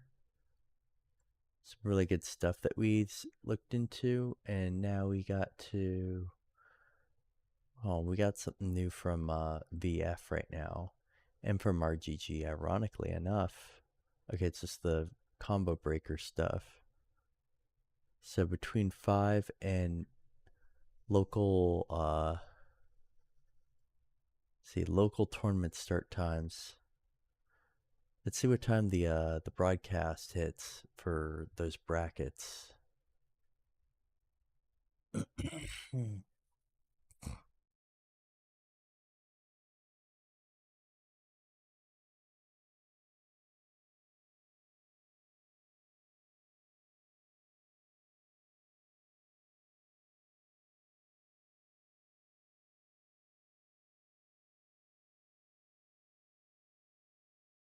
I don't think they have that information for what time that bracket is.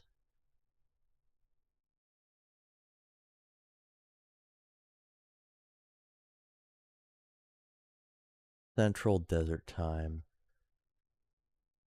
I'm gonna have to check YouTube on the combo breaker page.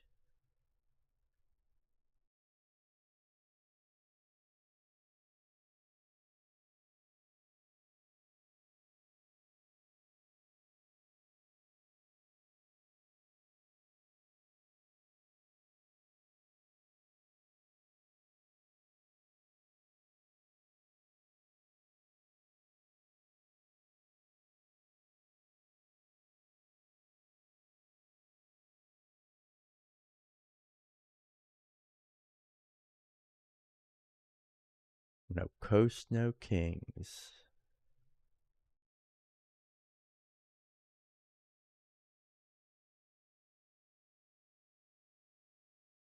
So I guess they don't really have, like, need to find an actual solid link as to let's see.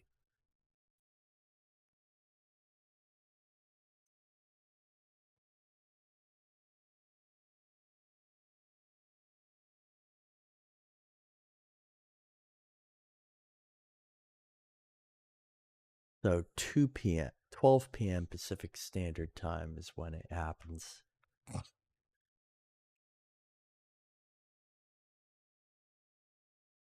The one's top 8.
So 5:23, 2 p.m. is 12 p.m. And then on the 24th,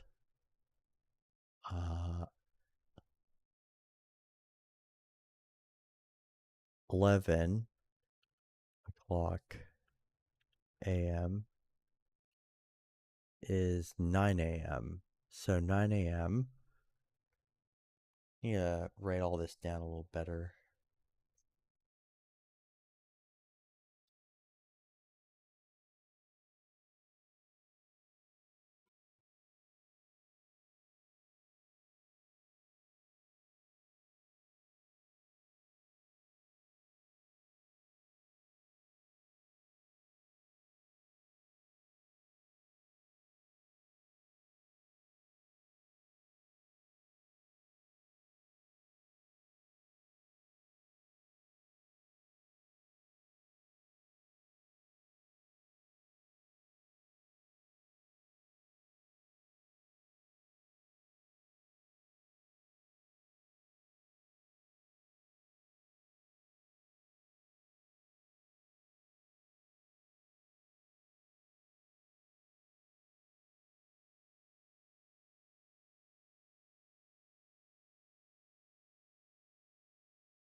I'm just checking right now.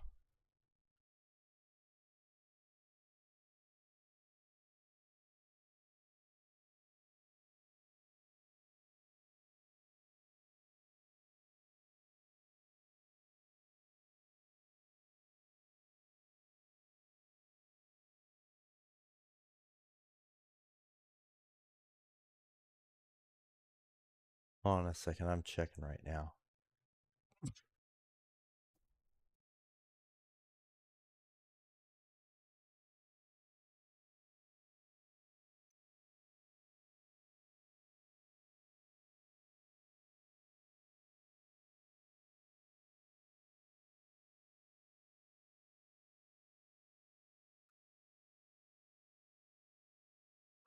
$12 p.m.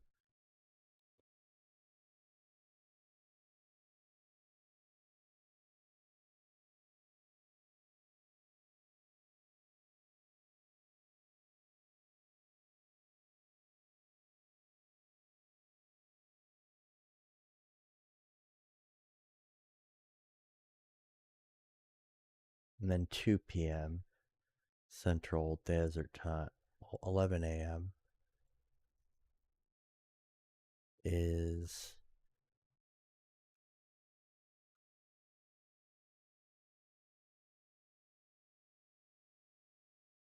$9 a.m.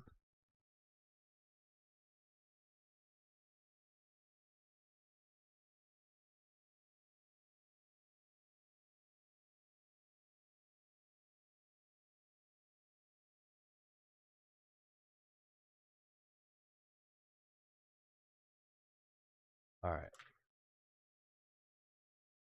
So yeah, I think we got the time set for when to watch the broadcast for Combo Breaker that we're going to be reflecting on for tomorrow and Saturday. So in the meantime, we need to jump into some gameplay. I'm going to be quiet for most of this, and then I'm probably going to actually call it a bed after maybe one episode with Krauser in City of the Wolves.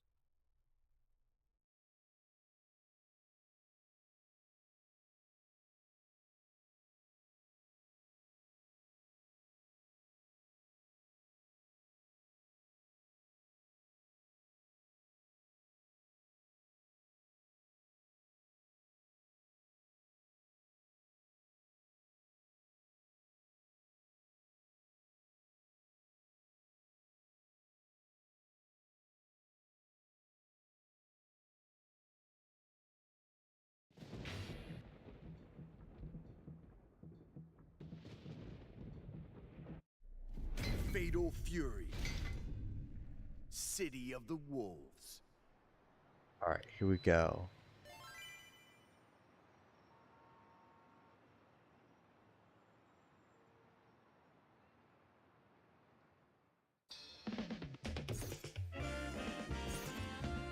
Chronicles. Arcade.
Since the fall of Geese Howard, the city of Southtown has never been the same.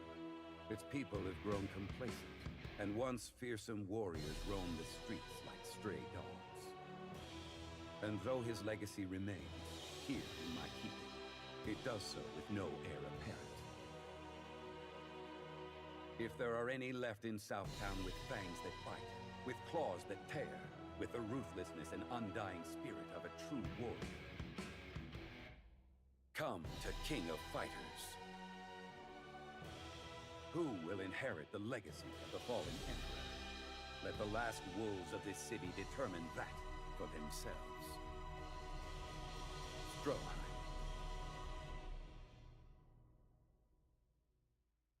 Wolfgang Krauser von Stroheim once ruled the criminal underworld, until he was dethroned by Terry Bogard. It was long assumed that he ended his own life, a victim of his pride. However, this was but a rumor, seeded and spread by Stroheim loyalists. To their minds, it was the most appropriate legacy for their revered leader. The defeat of a Stroheim was, after all, a reality they could not accept. An emperor reborn, he sets his sights on the ruins of his fallen kingdom, Southtown. There he vows to reclaim it all. His power, his pride, and yes, even his throne. Right, here we go. One match, and then sadly it is way past midnight, and I gotta get some rest. No disrespect, but you don't got a chance. Here we go. Round one. Get ready. Fight SPT. Hadouken! Right punch! Hadouken! Hadouken! Hadouken!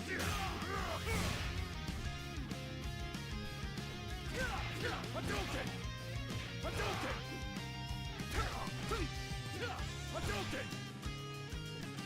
KO! K wins! That's right! Round two! Get ready! Fight SPT! Hadouken! Hadouken! Hadouken! Hadouken! Hadouken!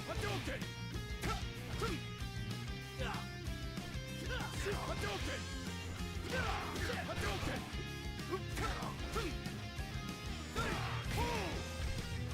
Oh shit. Ah, fuck. Damn. The Emperor of Darkness himself. Never thought I'd see the day. Round one. Get ready. Fight SPT. Hadouken! Hadouken! How's this? Hadouken! How's this? Hadouken! Hadouken! How's this? Hadouken! Hadouken! KO! Perfect game! Ken wins! That's right! Round two! Get ready! Fight SPT! Hadouken!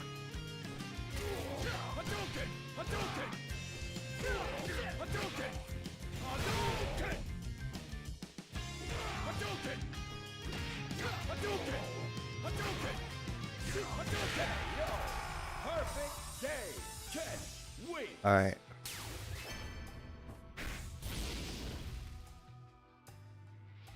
Damn. The Emperor of Dark... Round one. Get ready. Fight SPT. Hadouken! Hadouken! How's this? Hadouken! Alright. Hadouken!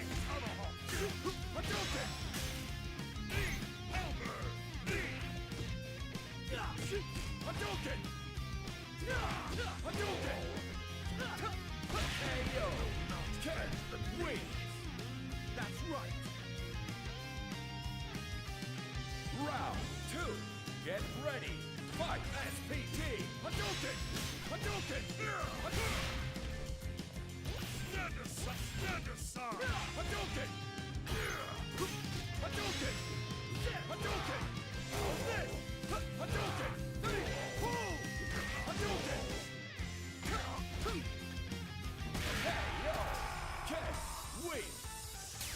Alright, I think I'm just too tired right now to play, honestly. Damn. The Emperor of Darkness himself. Never thought I'd see the day.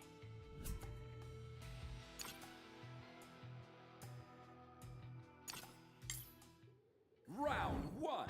Get ready. Fight SPT. Hadouken! Blade! Hadouken! Stand aside! Knee! Halberd! Hadouken! Hadouken! Save the pain! Keep it down! Save the pain! Here we go. SPT! That all you got? Hadouken! Gigantic Cyclone!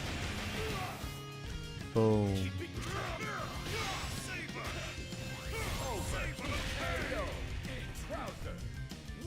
Here we go.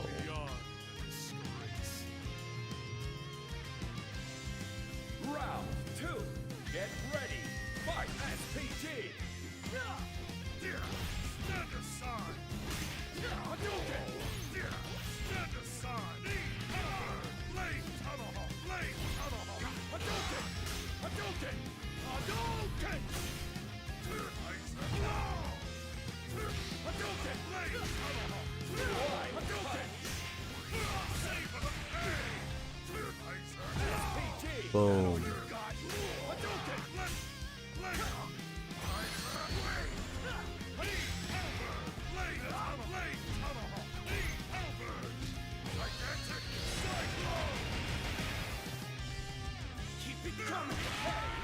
Got him.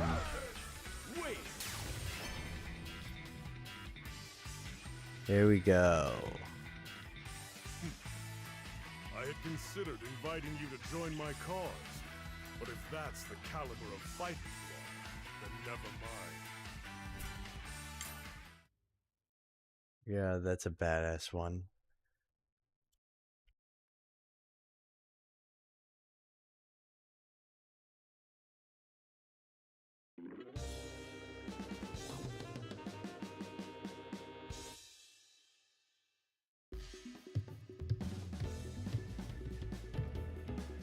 Fasten your seatbelts. You're about to experience the ultimate Shokugen Karate! Hell yeah. Round 1. Get ready. Fight SPT.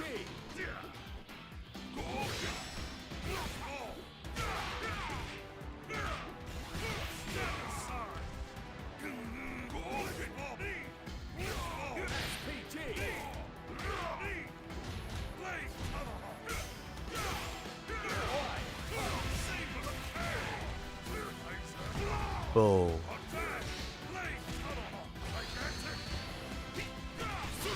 Yeah.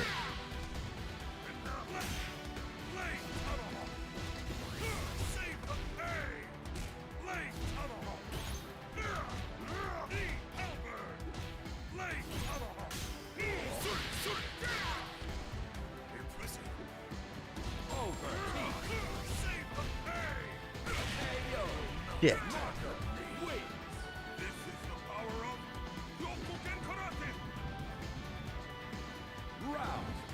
Come on, I almost had him.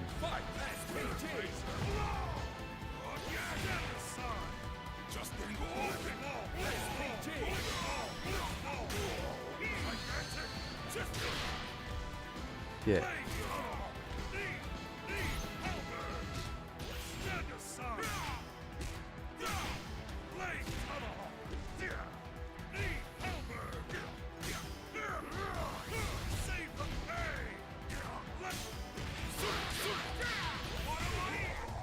God damn it.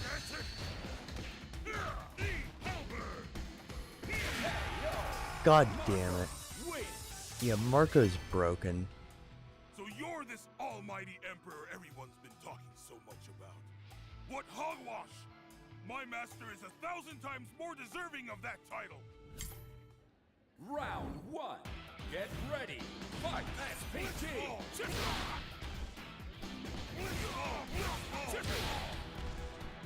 Using it.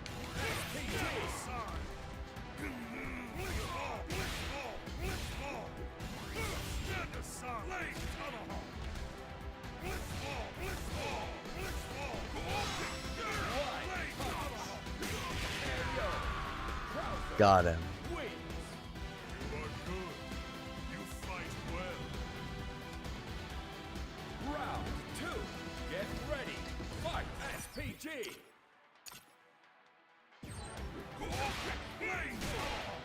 Why punish? Bitch, please. Really?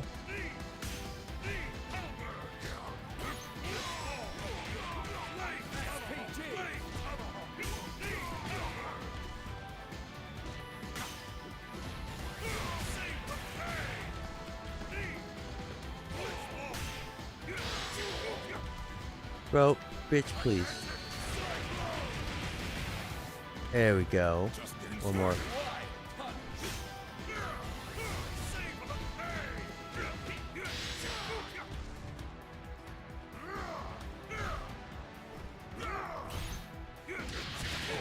Fuck.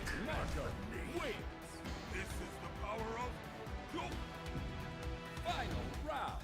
Get ready. Fight SPG. Stand aside.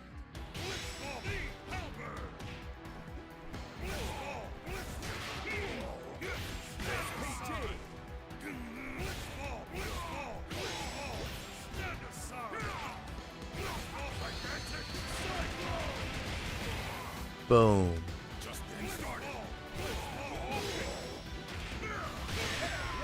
Got him.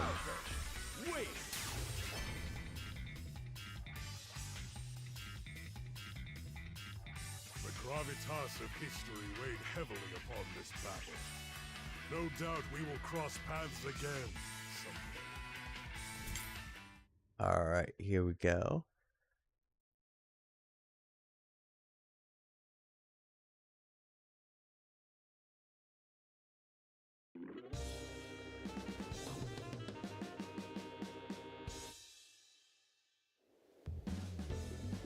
So you're the lucky one who gets to face me.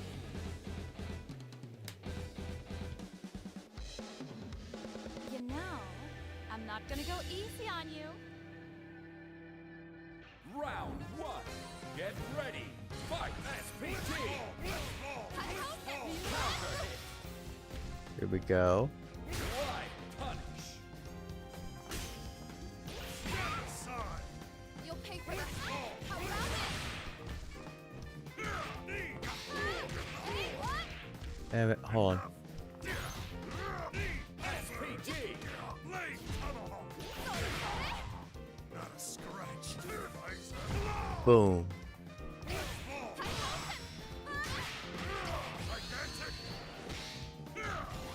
Really? Why punish?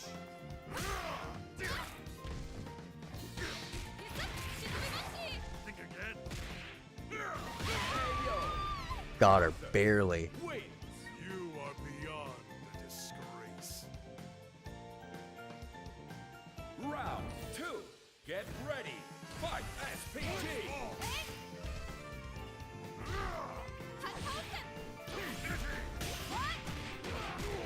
Really? Stand aside.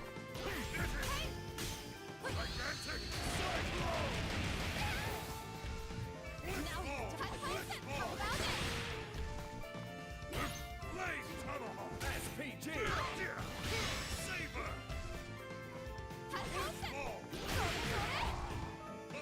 Roll back. Why punish?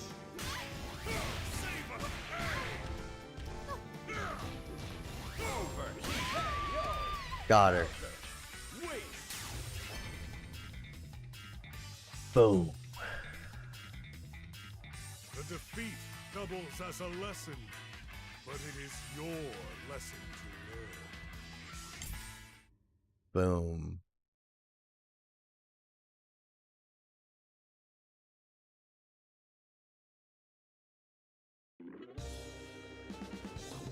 Alright, 4 more. Yo, Blue Mary. Okay, fine.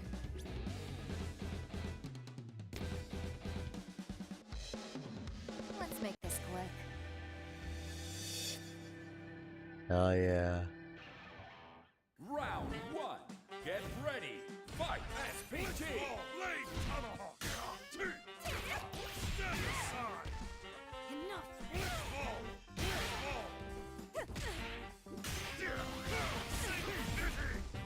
No big deal.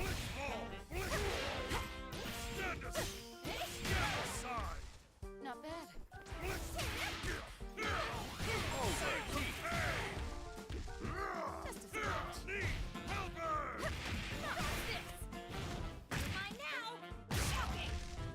All right.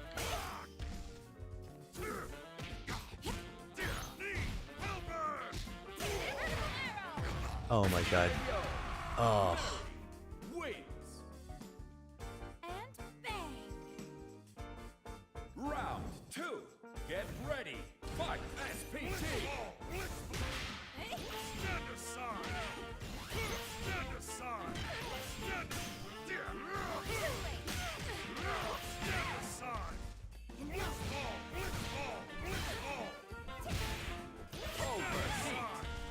Not bad. Enough of this. Gigantic cycle. Boom. Super finish. Wins. You are good. You fight well. Final round. Get ready. Fight SPT. Not a scratch. Stand aside. Stand aside. Enough. Blitzball. Blade tomahawk. Knee hammer. Blitzball. Blade tomahawk. Blitzball. Slicer. Blitzball. Stand aside. Not bad. Blitzball. Blitzball. Stand aside. Stand aside. Stand aside. Hey. Stand aside. Got her. What's wrong? I did this one a lot better than my last one. Last 3 matches. You've learned a lot about me. That must have taken some work. Sadly, the fruits of your labor are downright rotten. How many matches do we have left?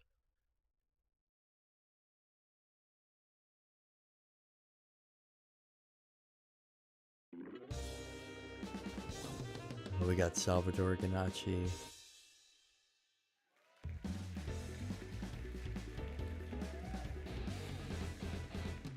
Finally, a worthy opponent. Let's do this.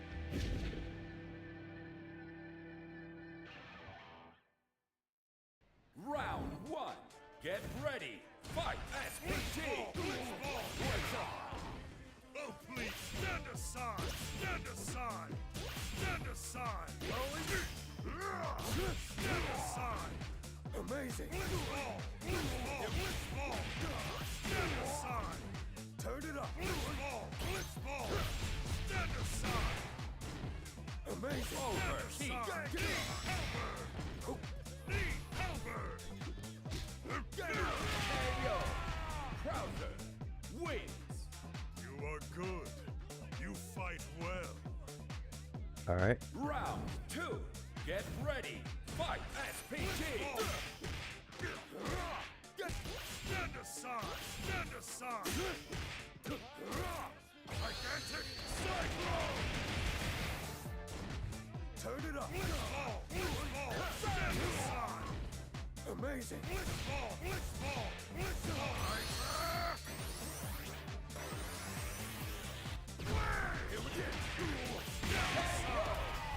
Got him.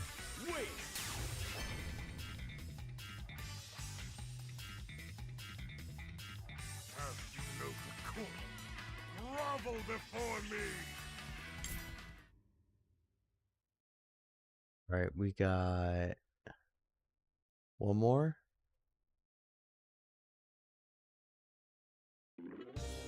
Two more.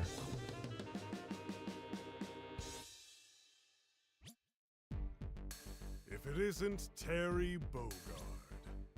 Oh, story stuff. Krauser. I heard you were dead. So, what happened? Evidently you heard wrong. What's the matter? Tormented by pangs of conscience, were you? Who knows? Guess I'd be lying if I said no. Well, one way or another, I suppose I'm glad to see you're still alive and kicking. I remember your nonchalance well, though I had forgotten just how tedious it could be.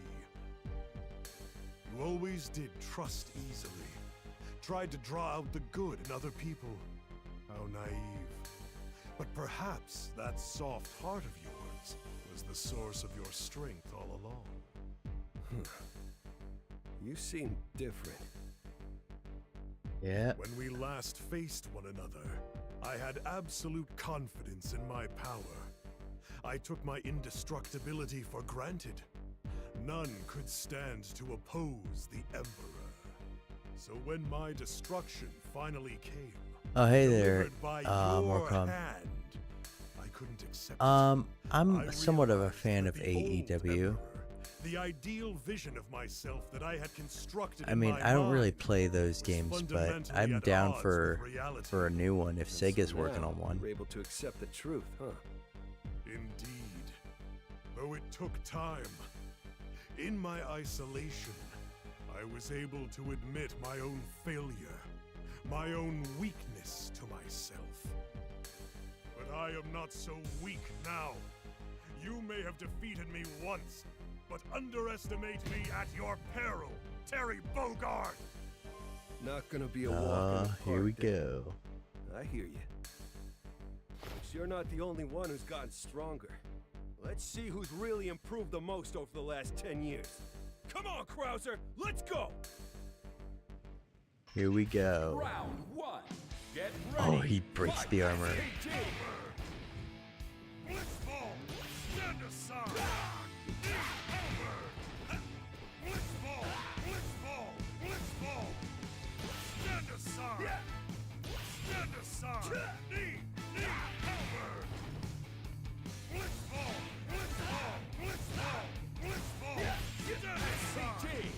Blitzball! Blitzball! Blitzball! Blitzball! Blitzball! Blitzball! Not a scratch. Save the pain! Burning! Enough! Burning! Damn it.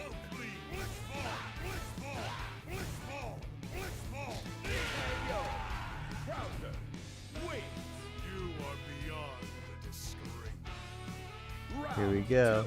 Get ready. Fight SPG. Blitzball. Blitzball. Blitzball. Blitzball. Blitzball. Blitzball. Stand aside. Stand aside. Stand aside. Blitzball. Blitzball. Stand aside. SPG. Stand aside. Stand aside. Close one. Enough of this. Oh shit.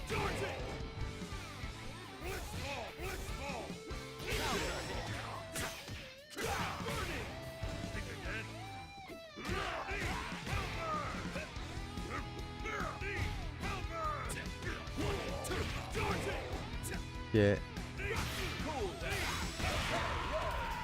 Got him. Was almost about to lose that one, but got it. With this, I have finally settled a long-standing debt. Now, my destiny is once again my own. Yo. Pretty good.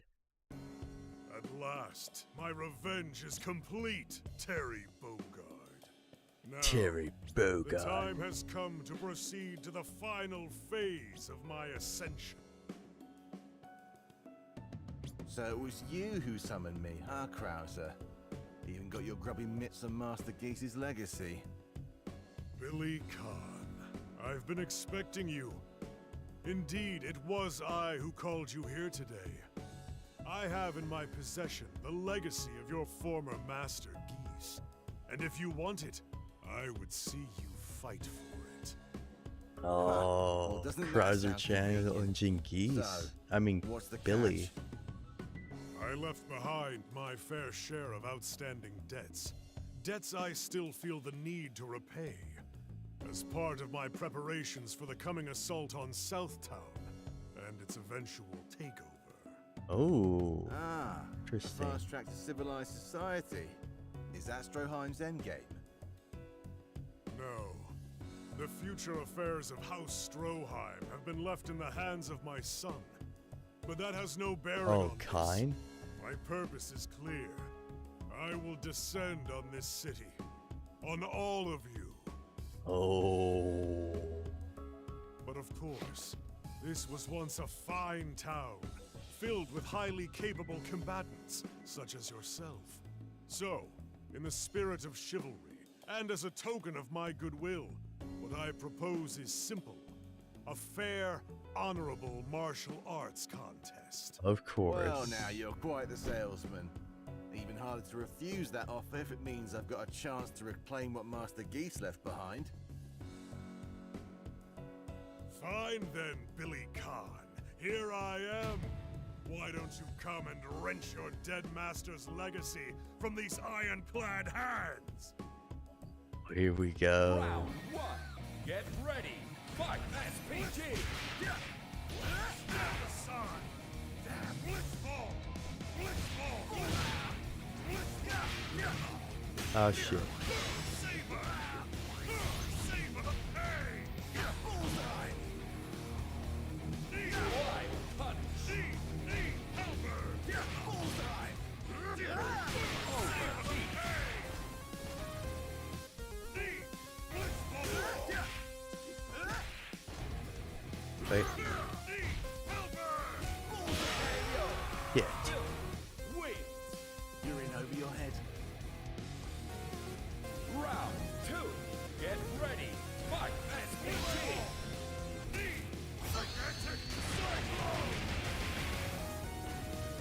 Here we go.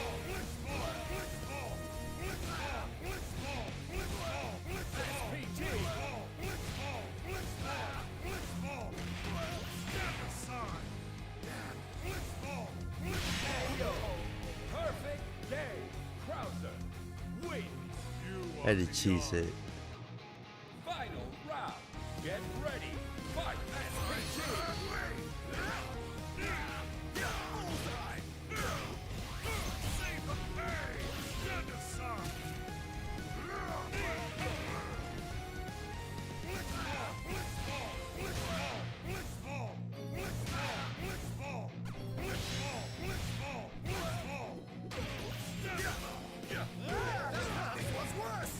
No?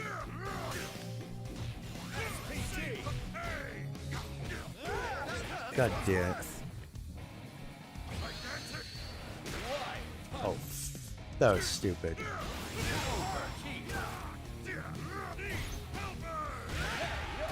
Oh, god damn it. Cheesed that one too much. Are you after Master Geese's Left legacy myself too, Krauser? open. Do me a favor and tell the others. Nobody's getting their hands on it while I'm around. Fight again. Round 1. Let's do this again a little bit better. Fight SPG.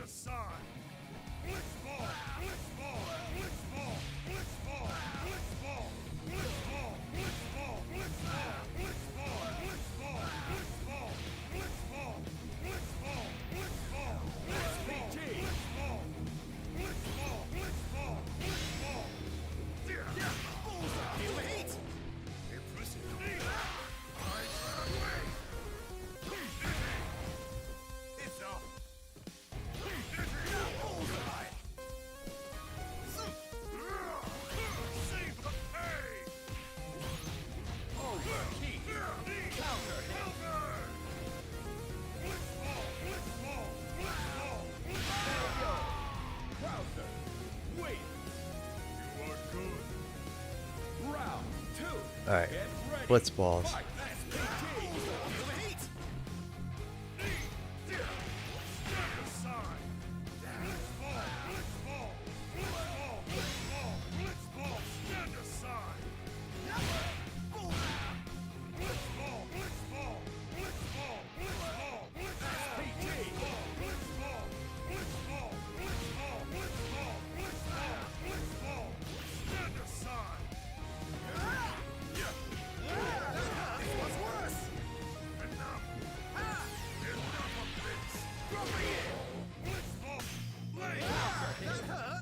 Oh, fuck off.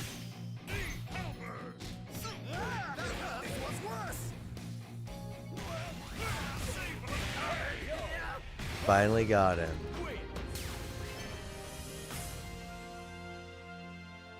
That was a difficult one. Serve me once more, or remain bound by your illusory chains. The choice is yours. That's a badass line. Kine? Yeah, it's me.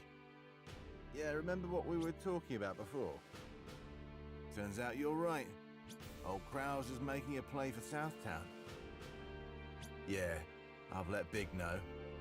Keep me posted, and I'll do the same. Cheers. Yo. Okay, they're connected Strange. to Mr. Big, too. It's been hush-hush till now. Wonder what's in that head of his. Billy here. Yeah, What? From Krauser?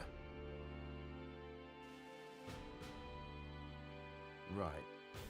So he said his name was Lawrence Blood, did he? Then left Lawrence a letter and Blood. marched off. Oh, This shoot. Keeps getting curious, sir. That's a really good, Bastard. good Thinks he's big time, does he? tag, return. To the good people of Southtown, I hope this Oh, message finds you Krauser's well. message. It has been some time since the conclusion of the last tournament. What a magnificent spectacle, was it not? You may be wondering why I have dispatched my messenger today. The purpose was to notify you all of two matters. These are each of the utmost importance, and are of the greatest concern to all of you. So please, pay close attention. Oh, shoot, is that Lawrence Blood? Oh, that's a sick new look for him. That's gonna be cool if they bring him back in the next season. I will be completely parting ways with the Stroheim lineage. From now Ah. on, the family will be more united than ever, with my son Franz in charge. Oh, his son is Franz. In due time, the great Stroheim family will descend upon Southtown. This will be their Oh. first step towards expanding into regular society and into your everyday lives. I would like Oh, to warn boy. you, therefore, to continue to exercise the utmost vigilance. Moving on to the second matter at hand, my own plans for the future. In addition to my separation from House Stroheim, I have decided to form a new coalition. One organized around a simple yet noble ambition to bring the city of Southtown fully under my dominion. Resistance is Boy. welcome. In fact, I encourage it, futile as it may be. Stand tall and struggle against my will with every drop of your might. In return, you will be met with the full force of my power in kind. Nevertheless, I swear, not simply as a Stroheim, but as a man of honor, to uphold the spirit of chivalry. Cowardice shall have no place in my city. Now come, destiny awaits. Sincerely, Wolfgang Krauser. So basically, he's waging full-on war One control more thing to against the worry city. about.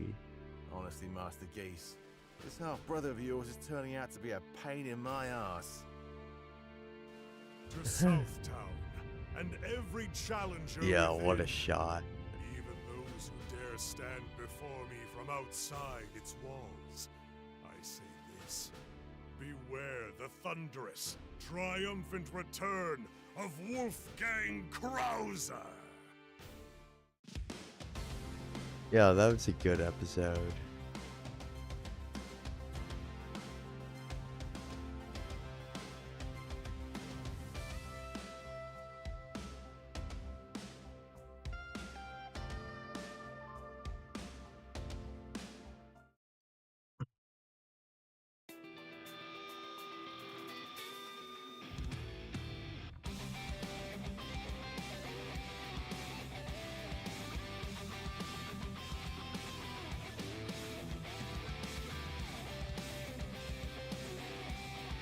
Yeah, this is really good. So they're clearly setting up some really good stuff for the episodes of Soundtown.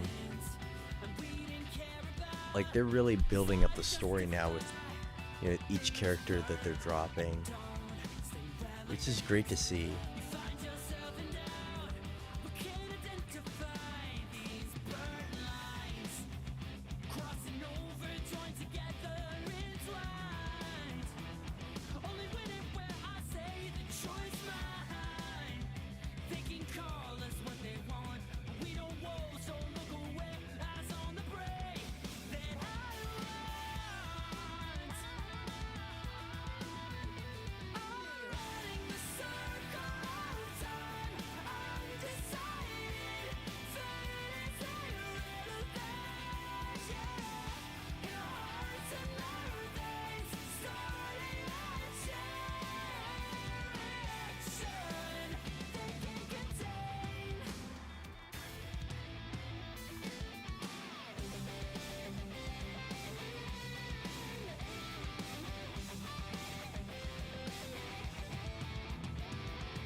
Fatal Fury, City of the Wolves. Yo, that's a cool, you know, intro. Cool intro voice. Alright. Anyways.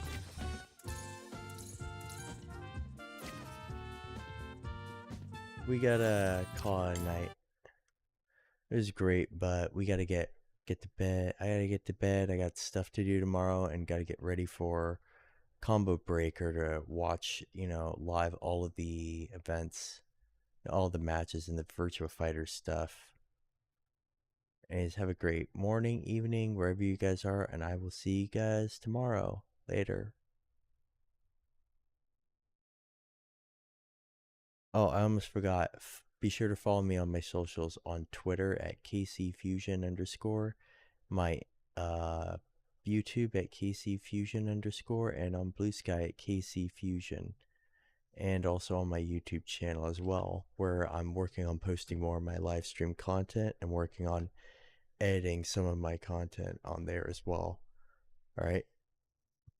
Have a great night, and I'll see you guys tomorrow. Bye.